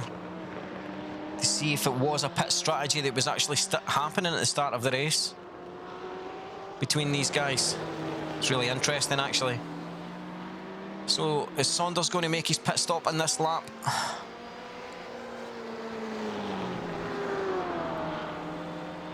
Well, let's see. Oh, there's a crash there. McCafferty's had a crash. Stephen McCafferty in the tyre wall there does the right thing and holds there and lets the cars past. Yes, Saunders has went into the pits. Now let's go and jump to Haas and see just how far away he is, first of all. And if he makes up any time. So if you look down below Haas's name there in the bottom left-hand side of your screen, you'll see Saunders' pit stop time. So his P1's pit stop time is currently 26 seconds. David Haas is coming up to the last few corners.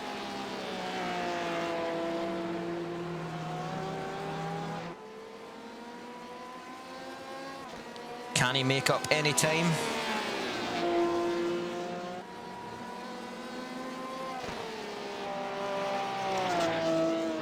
Saunders is still in the pits, but that's him leaving the pit lane now. That's him on the pit lane exit, sorry. And he's out the pit lane. And he's 12 seconds in front. So Saunders actually took a quicker pit time there than David Haas, so he's actually gained a second with that pit stop, which is quite surprising. Suarez is currently sitting around 6 seconds behind Haas as well there.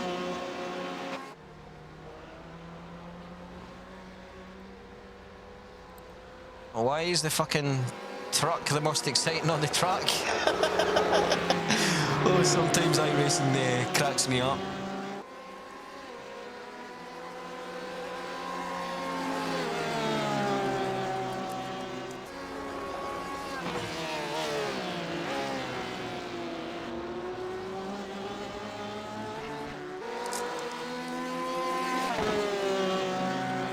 Is Danny Perito there?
Keith Farron entering the pit lane there to make a late pit stop.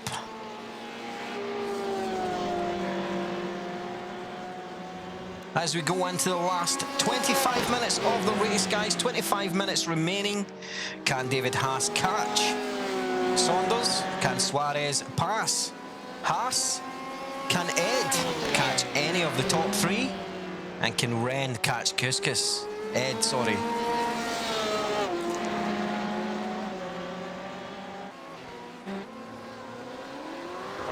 Stephen McCarthy has dropped down to P17, and he's moving back up actually, really quickly. Almost 2 positions there he moved back up. Keith Farron there in it with a fairly extended pit time, I would say.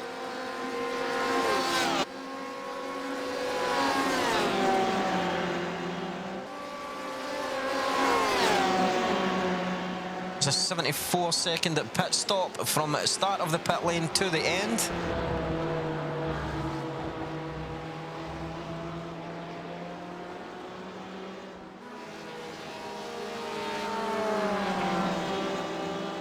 Hilster forcing Stephen out wide there. Really bad position to try and demand the blue flag being given there.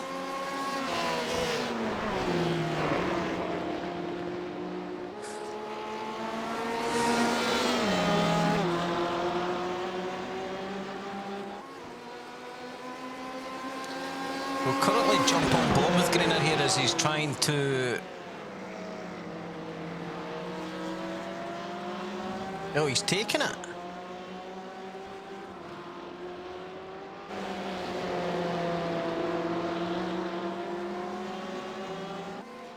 He actually took that there. That was a really nice move there. Really, really nice move. I was just about to jump on board there, and he made the move and took it. There you go, though.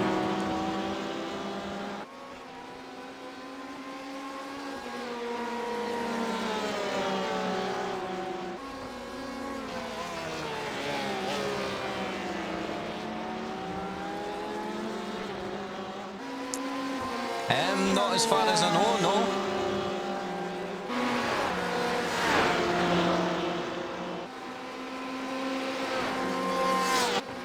Yep, he's retired from the race. He's retired from the race.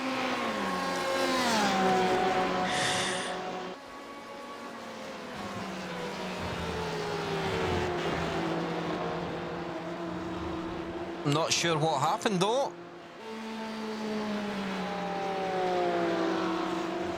He just had an off track the last time I seen. Let's have a little look.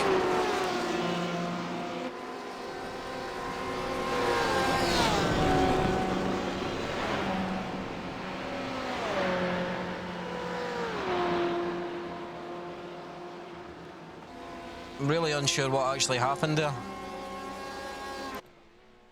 Let's have a little look at that from the inside view. See what happened. Oh, he had an off track down the bottom there.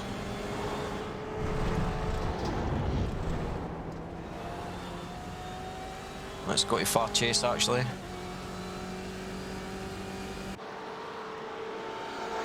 Rewind that back till we see what happened on turn 1 there. Was that con? He comes out the pit lane.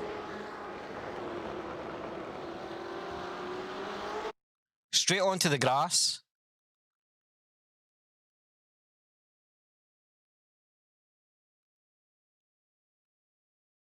A little bit of contact there.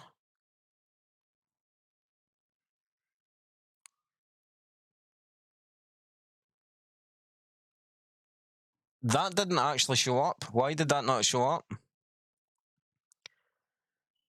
So, he's left the race anyway.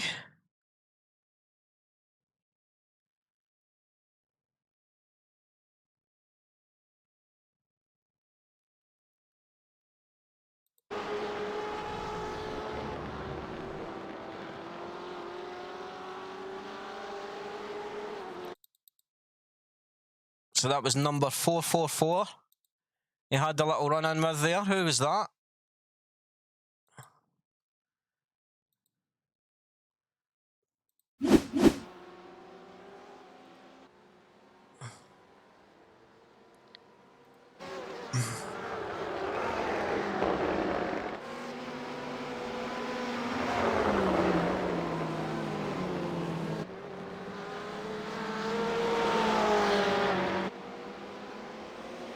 It was Jonas Greener.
They're currently with the leader, Mr. Saunders.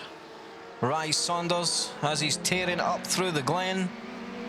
And here with Ed.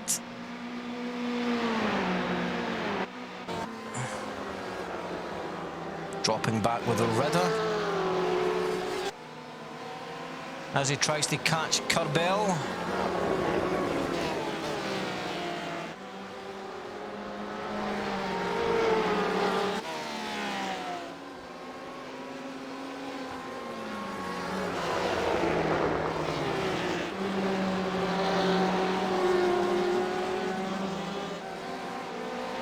It could possibly be, but it's the Scottish slang, we just read it as we see it. Or I certainly do anyway. As you know.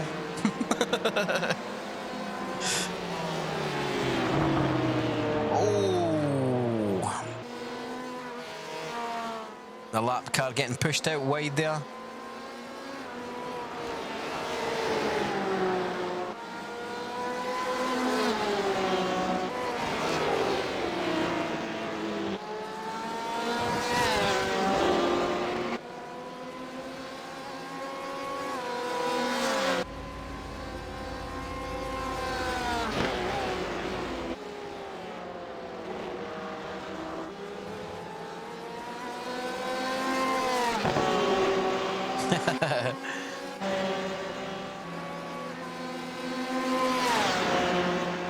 Yes, I noticed that.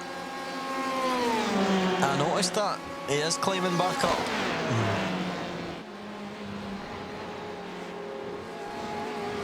Keith Farron is also climbing up as well. He's just passed Angelo Halster.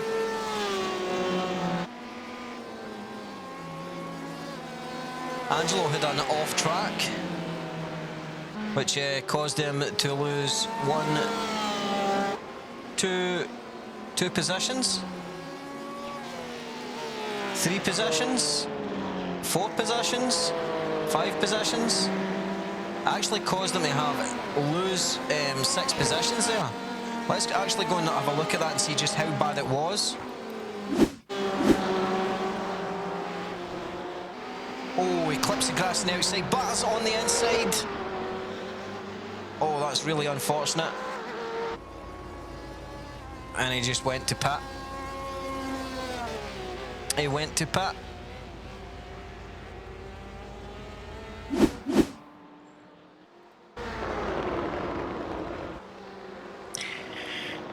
So that caused him to drop down a few positions. He was having a good race as well, was Angelo. He was climbing up for a good bit there.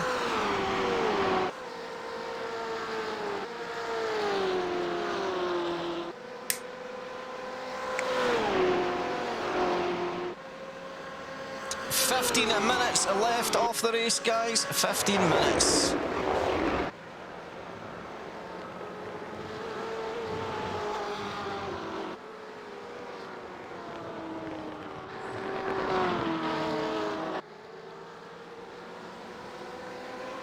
David Haas is currently sitting about 15 seconds behind the leader, Rice Saunders. We'll say it like that and see if that's right. Rice Saunders.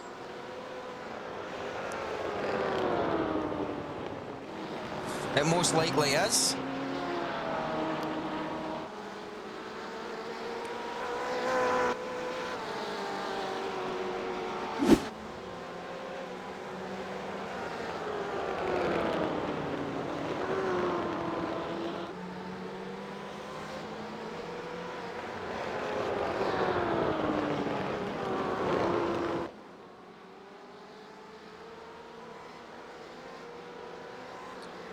So Rice Saunders' current fastest lap is a 1:45, almost dead in the race.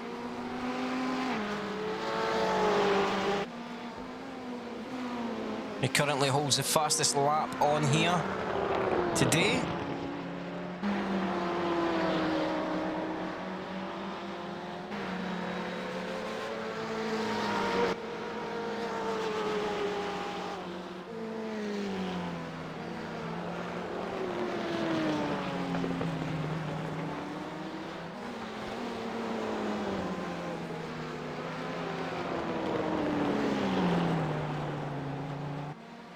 Ren is currently about 8 seconds behind Ed.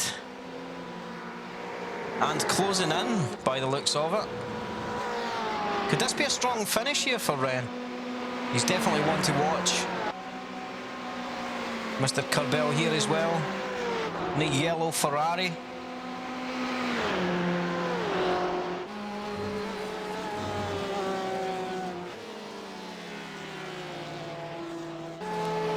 Suarez and Haas, only 4 seconds splitting these two up right now. He's currently catching Odoms there to lap him.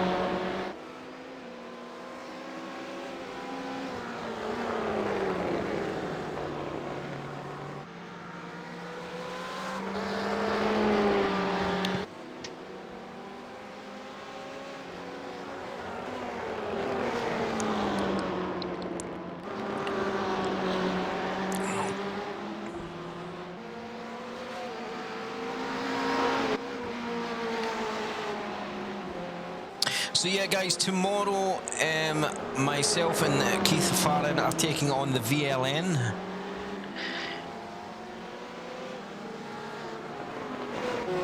Well, I'm hoping to be streaming that as well, so if you want to check that out, feel free to check back.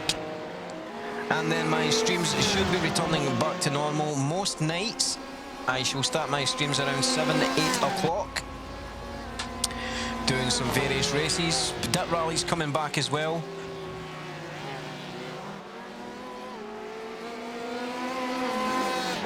Yeah.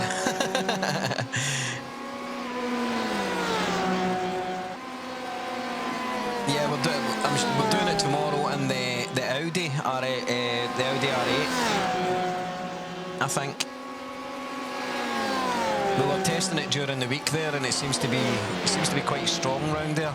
Certainly good on the corners, and not as fast as the Merc on the straight, but certainly good on the corners. So Suarez is catching David Haas right now. David Haas is, I think, is getting held up just a little bit with Odoms there in front.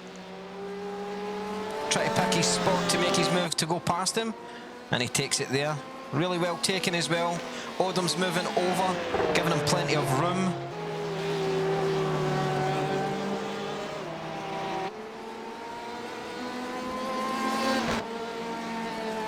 It's actually a really nice car to drive now, believe it or not, since the updates. A lot of people didn't like it before, but it's a really nice car to drive now. The only thing it's exhausting on is the hearing. It's the noise of it.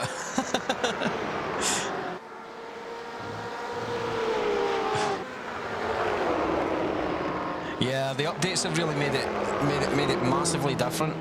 Simon Dodd has had a crash. Let's have a look at that.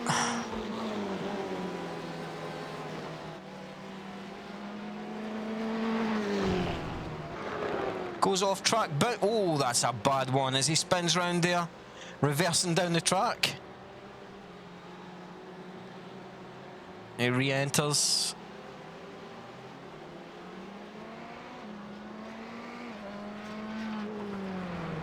Jonas also had a crash.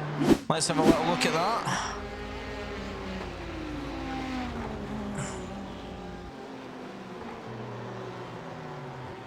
Oh, he just loses it on turn one, going sideways. And he manages to move out the way. Very, very, very good driving there from Jonas. Moving out of the way, the car's coming round turn one.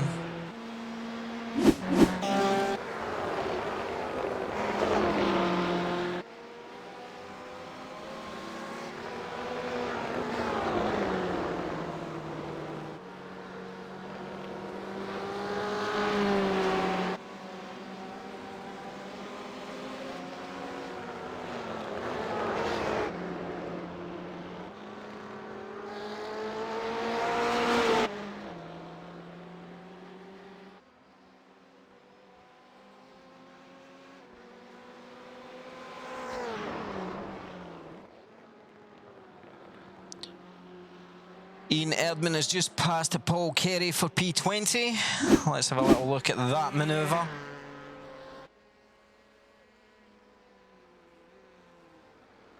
Paul was in the pits by the looks of it. Simon Dodds just had an off track as well. I think he's struggling with his car. Oh, yes. Yeah, he's struggling with that, like. Really struggling as he bounces down the barrier. Yep. The steering's away on that car.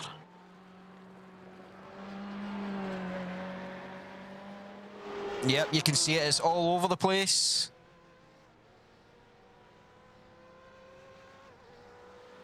He will try and drive it back to the pits, though.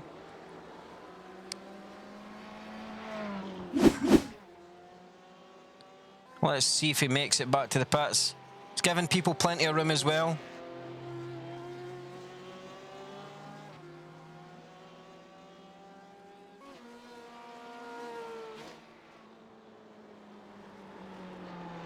Not much left of that car. Not sure it'll get, I'm not actually sure it'll get fixed for the end of the race. He's continuing on driving. He's determined to finish this race. There's only 7 minutes left. Andre Kerbel has passed De Ridder as well. Let's have a little look at that. There's so much happening right now, guys, at the end of this race. We'll keep an eye on Simon as well for any more off tracks. That was a good, clean pass there going up into the bus stop.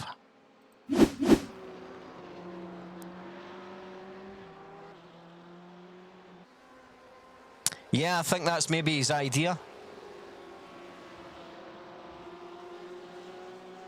He's very brave doing so. But it just shows you the determination of Simon there for actually not giving up. I just hope that as I'm keeping an eye on the notifications here on my right-hand screen. So yeah, let's just hope that Rasmus has just had a crash. Let's check that out. And Rasmus struggling here at the end of the race. These are must be the guys that didn't take tyres as well. A lot of people are starting to struggle, and I think it will be down to the fact that they're not taking tyres.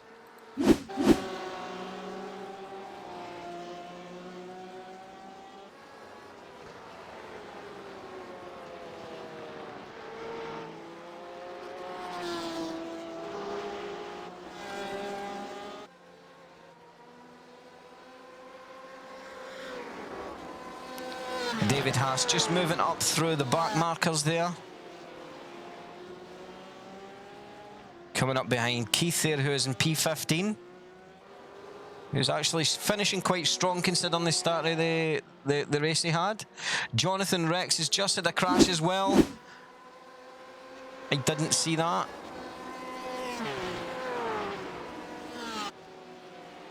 Oh, it's a lock-up and he spins. Nothing much to see there. Really well handled as well.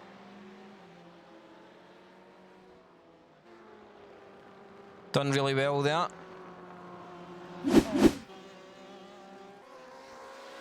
And we're back with David Haas as he's trying to catch the leader. And the last a dying 5 minutes. 4 minutes left of the race. Let's keep an eye on these battles, guys.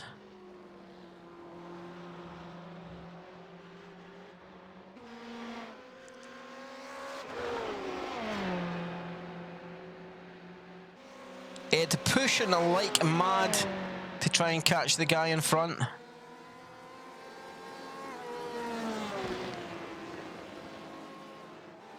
Haas going round the outside of Farron there.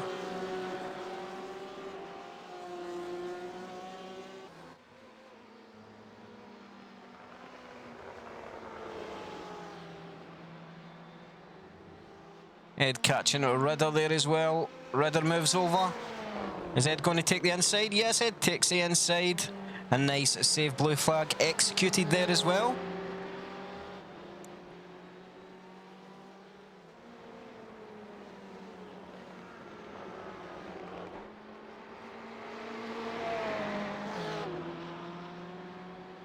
I'd say roughly about 2 laps remaining, guys, of the race. Roughly 2 laps. And what we will do is once the leader is on the final lap, we will go to the leader's position and we'll watch him crossing the line. And then we'll slowly move down and watch everyone else crossing as well. Ian Erdman has passed Angelo for Robert Odoms. This is a crash. And Jonathan Rex.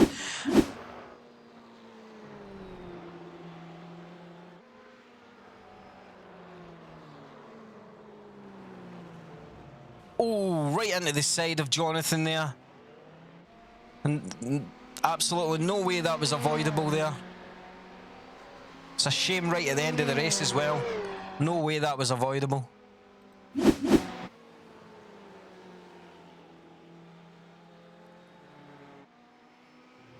So for the last minute of the race, we will jump up and follow the leader as he's finishing and crossing the finish line.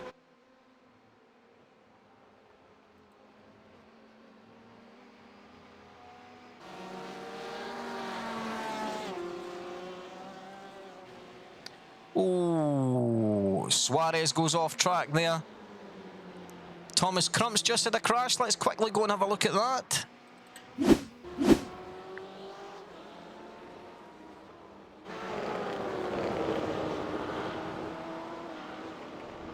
Just goes a little wide there on the exit. Nothing to see really.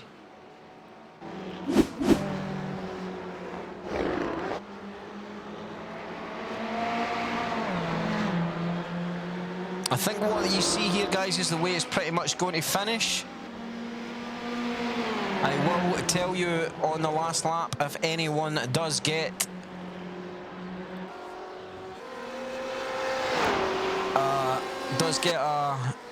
a position change. But as it stands right now, we are with the leader and watching him while he crosses the line.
Ray Saunders takes the win here at Watkins Glen.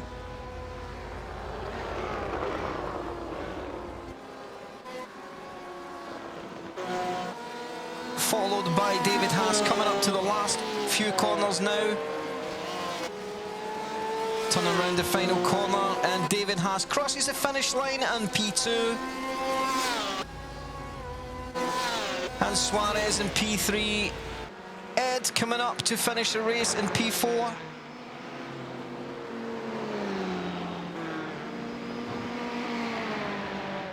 What an absolute awesome race here at Watkins Glen. Action-packed right from the start to the finish as Ed passes for P4. Dion Wren coming up to take P5.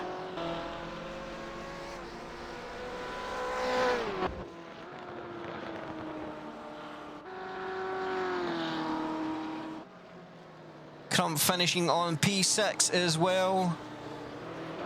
Everyone is now across the finish line.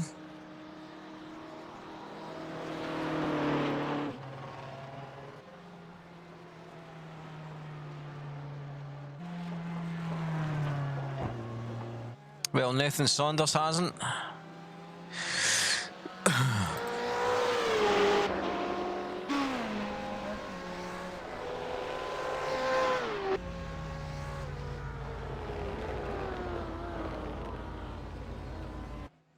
What an awesome race here for our last, for round 3 at Watkins Glen.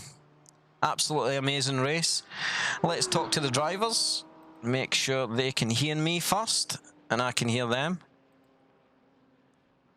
Awesome race, guys. Absolutely amazing. Action packed right from start to finish. Again, awesome race. Can anyone that wants an interview, especially the top 5, come into the interview room in Discord, please. Nice one, Colin. Yeah, it was very enjoyable. Yeah, congrats to you guys at the front. You had some amazing pace in that race, guys.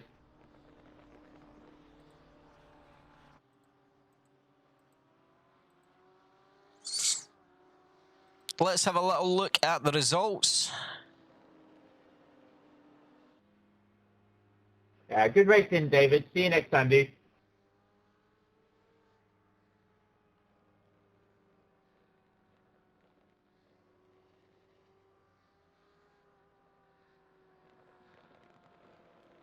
So as you can see there, guys, that is the way the race finished.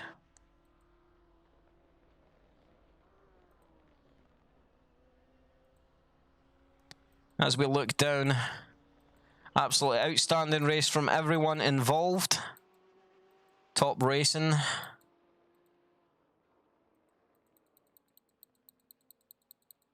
And we will have a little word with our race leader.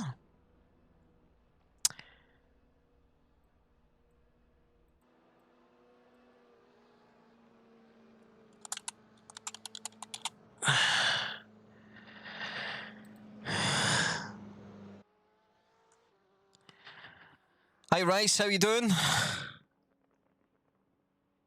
Hi, Colin. How we doing? All right. Yeah, not bad, mate. That was an absolute blinder of a race there from you. Your pace was astronomical all the way through. You know what? The car was absolute dream to drive. And I've got to thank my teammate John from Rex for that. He turned up to the practice session yesterday and said, "Give this a try." And the thing was just, I could put it exactly where I wanted on the track. Had absolute confidence in it. And the tyres didn't drop off too badly at all. I managed to get the fastest lap on the final lap of the race too. Yeah, no, you did the fastest lap all the way through before that as well. I was actually keeping a close eye on it, so yeah, well done for that. What was your tactics coming into this race? Did you take less fuel at the start of the race, or...? No, brimmed it full. Wanted to run as long as I could, so I'd be as light as possible when it came into the pit stop. And it was just about being consistent. After the initial lap, after the tyres fell off, it was just trying to make sure that, you know, kept it on the island, so to speak. Yeah, absolutely. So, like, again, I don't really want you to give away any of your secrets or anything like that, obviously, because you've been doing well in the championship so far this season, and which will surely make an impact at the top of the table, which we will have a look at after the interviews, guys. I'm sure it's updating as we speak in the background. But however, like, you were also extremely fast in qualifying as well. Is it like, did you practice in a really warm track prior to the race, or? I didn't know. I just practiced using the official IMSA races from a couple of weeks ago, and then into the official practice session that was hosted yesterday. I did make sure that I did a mixture of long runs yesterday and also a few qualifying sims as well. Yeah. Just to make sure that the one lap pace was there. Yeah. Excellent. Well, again, Rice, thanks very much for taking part, and congratulations on the win. It was an absolute awesome drive from you. I don't think anyone was close to coming close to taking over you the whole race. I was keeping a close eye on it, although David did have some pace there for a good, certainly for the first, for his first full stint before his pit stop. He was certainly keeping up with you, so yeah, it was a solid race from yourself. Well done. Congratulations on the win. Thank you very much. Are you Appreciate going to it. enjoy a beer now? Yes. I don't know if it'll be a beer or if it'll be a rum, but it'll be something alcoholic anyway. Cheers, Colin. Thank you very much. Yeah, no worries, mate. Have a good one. Hi, Ed. How you doing? Hello. How are you? Not too bad. You know, it was a tough race, but P4, that's not bad. I'll take it. Yeah, definitely. As I say, it was certainly a 2 seconds, mate. I'm just updating the name on the screen. It was certainly a hard battle for yourself. I noticed, like, really early on in the race, you had a little off track. I'm sure it was actually in lap 1. Yeah, I seem to be making a habit of it. Did it the last time as well. It just locked the front coming into the chicane. Yeah. That was it. Yeah, a few people on the actually on the stream right early on in the race was thinking to themselves, you know, was that, were you close to David? Was there almost contact or something? Or like, because we couldn't quite see it in the camera angle that we were at the time. But the both of you were certainly racing hard into the bus stop up there. Were you close to him or? Yeah, I just got a good run out of turn 1, and it just leads on up to the chicane, and I was able to close up, but then lock my brakes, and that was the end of it. Yeah. So, but we didn't have contact, as far as I can tell. Yeah. What was your tactics heading into the race as well? Then with your pit stop, since obviously the whole thing changed for this week with 100% fuel. Did you just go with the full tank, or did you take a little bit less? Yeah, full tank. Just minimize time in the pits. Yeah. Having seen the pace that the leaders had, I thought they must have underfueled or something. Okay, I'll get them at the pit stops. And then they just never stopped. So that was a bit surprising. That's why I asked Rice there if he actually had something like that. Like if he had something like that going, like what if he started with lower fuel, or like, obviously he wouldn't say. I wouldn't imagine he would say anyway. No. I mean, you can tell that he went 2 laps longer than I did somehow. Yeah. And I had a full tank of fuel. Yeah. Dixon stopped early. That was one tactic. Yeah. So, yeah, congratulations on your finish. It was really well done. Top 5 position again. You're certainly a contender for the top of the table at the end of the season. Well, fingers crossed, hopefully through looking forward consistency. to the next race? I am, yeah. Yeah, it's Canada, right? Yes, it's Montreal next, which will be a really interesting race as well. Yeah, not my strongest track, but I'll do some practice and we'll see how it goes. Yeah. Congratulations again. And thanks thank very you. much for joining us as the interview. No worries.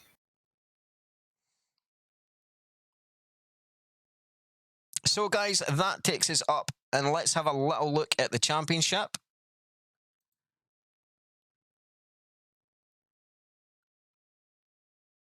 Why is it doing that? 2 seconds.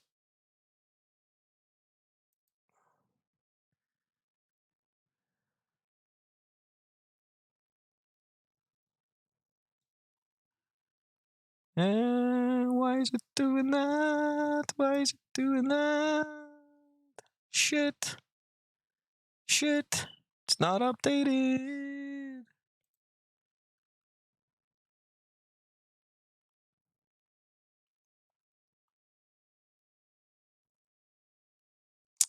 Two seconds, guys. I'll deal with this in the background just now.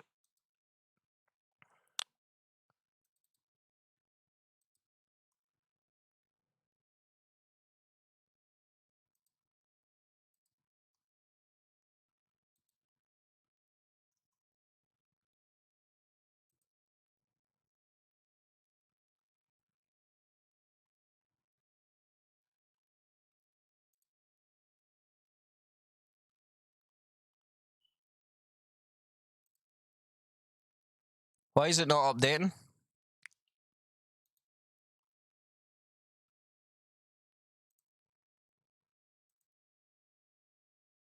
So this is it before, guys. Let me just see if this is actually going to update or not. Retrieve data. Update for next event. Send data.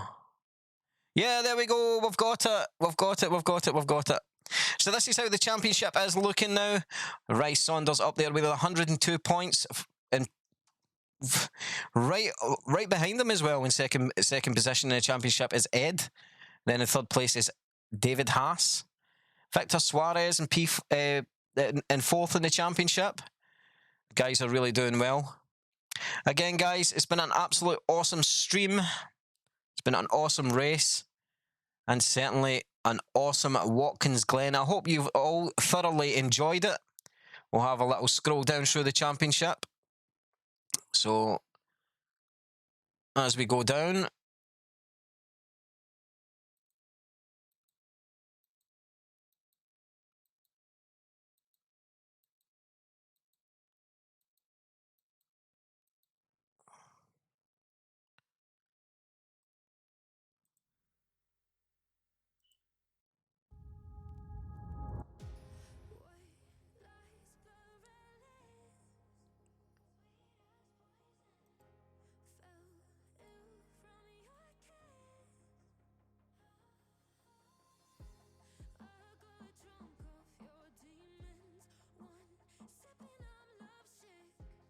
I don't know why it's got me in there, guys. I need to delete me out of this. I don't know how to do it, to be quite fair. So that's how the championship looks, and we'll scroll back up through.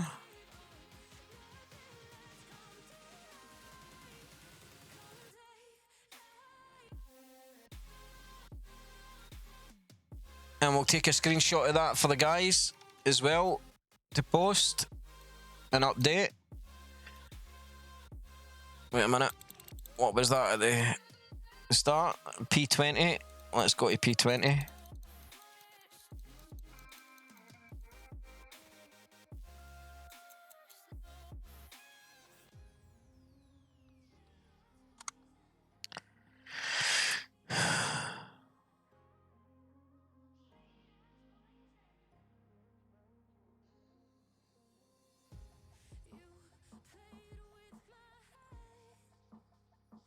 So yeah, guys, that's the way the championship looks for the end of Watkins Glen, going into next week's race at Montreal, which should actually play out to be one hell of a race as well. It's a very, very, very difficult track.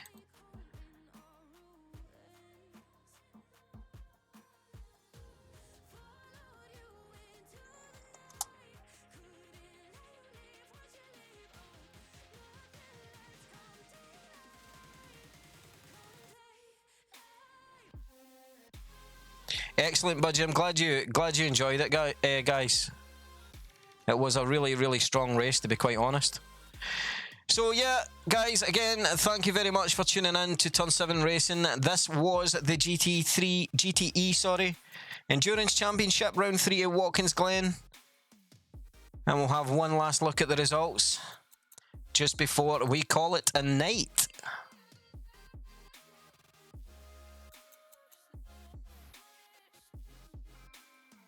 It was a solid race from you, Rice. Really, really was, mate.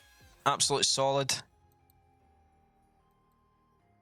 Did you see your Did you see the final the up to date positions on the championship there, guys?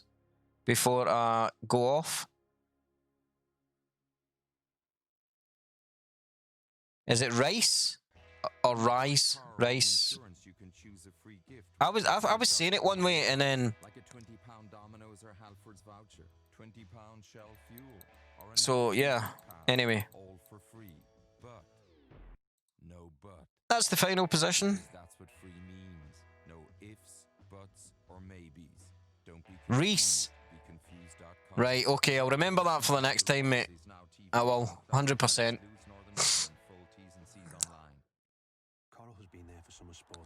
Yeah, Budgie, you had a solid race, buddy. It was very well done. Again, guys, this has been Turn 7 Racing, and this has been Watkins Glen, sponsored by Pro Street Sim Design and Vilair Server Hosting. Next weekend, we will be giving away a $50 giveaway for Pro Street Sim Design. Yep, a $50 giveaway.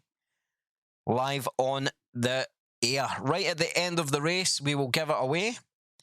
So, make sure you tune in to be in with a chance of getting that $50 giveaway from our sponsors, Pro Street Sim Design, who they kindly gave us to give away on one of our streams. And there's no reason why I wouldn't do it on this one. So yeah, next Saturday night at the end of the race, we will give that away. If you want to check out Pro Street Sim Design, put !PSS in the chat on Twitch there, and their webpage will come up. Not only do you get that $50, but anybody that is involved with Turn 7 Racing, whether it's through Twitch or our Discord community, automatically gets a 20% discount. And the code is in the link that you press on Twitch. So yes, guys, thanks very much. It's been an absolute awesome stream. I'm going to jump off, catch up with the guys, and end the stream there. Let's get the championship up. Championship standings. Why did it do that? There we go. That's the way the championship looks. That's the top 20 right now. Thanks very much. But before we go, let's go and find someone actually to raid. Who's streaming? Let's do that. Let's go and raid someone. Everyone stay there. Don't move. Do not move. Stay there. Let's go and get my buddy, Mr. TF. In fact, is Budgie staying on? I don't know if Budgie, you staying on racing? Be anyone. Next race in the league is at Montreal. You've got that track. You got it when it was out. All right, okay. We're just getting started. Next race is at Montreal, mate. It's next week, obviously. You do have that track, so P8. we're going to go and host my good buddy Mr. TFR. Shit, wrong one. /host.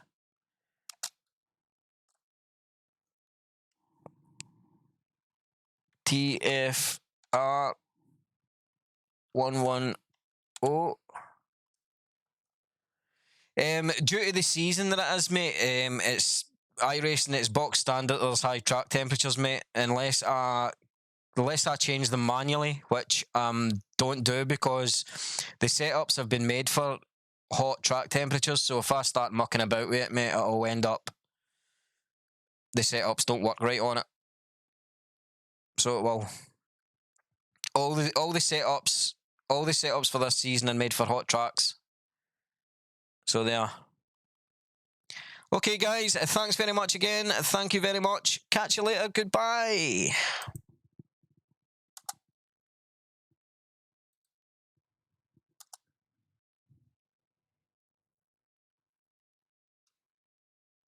Six.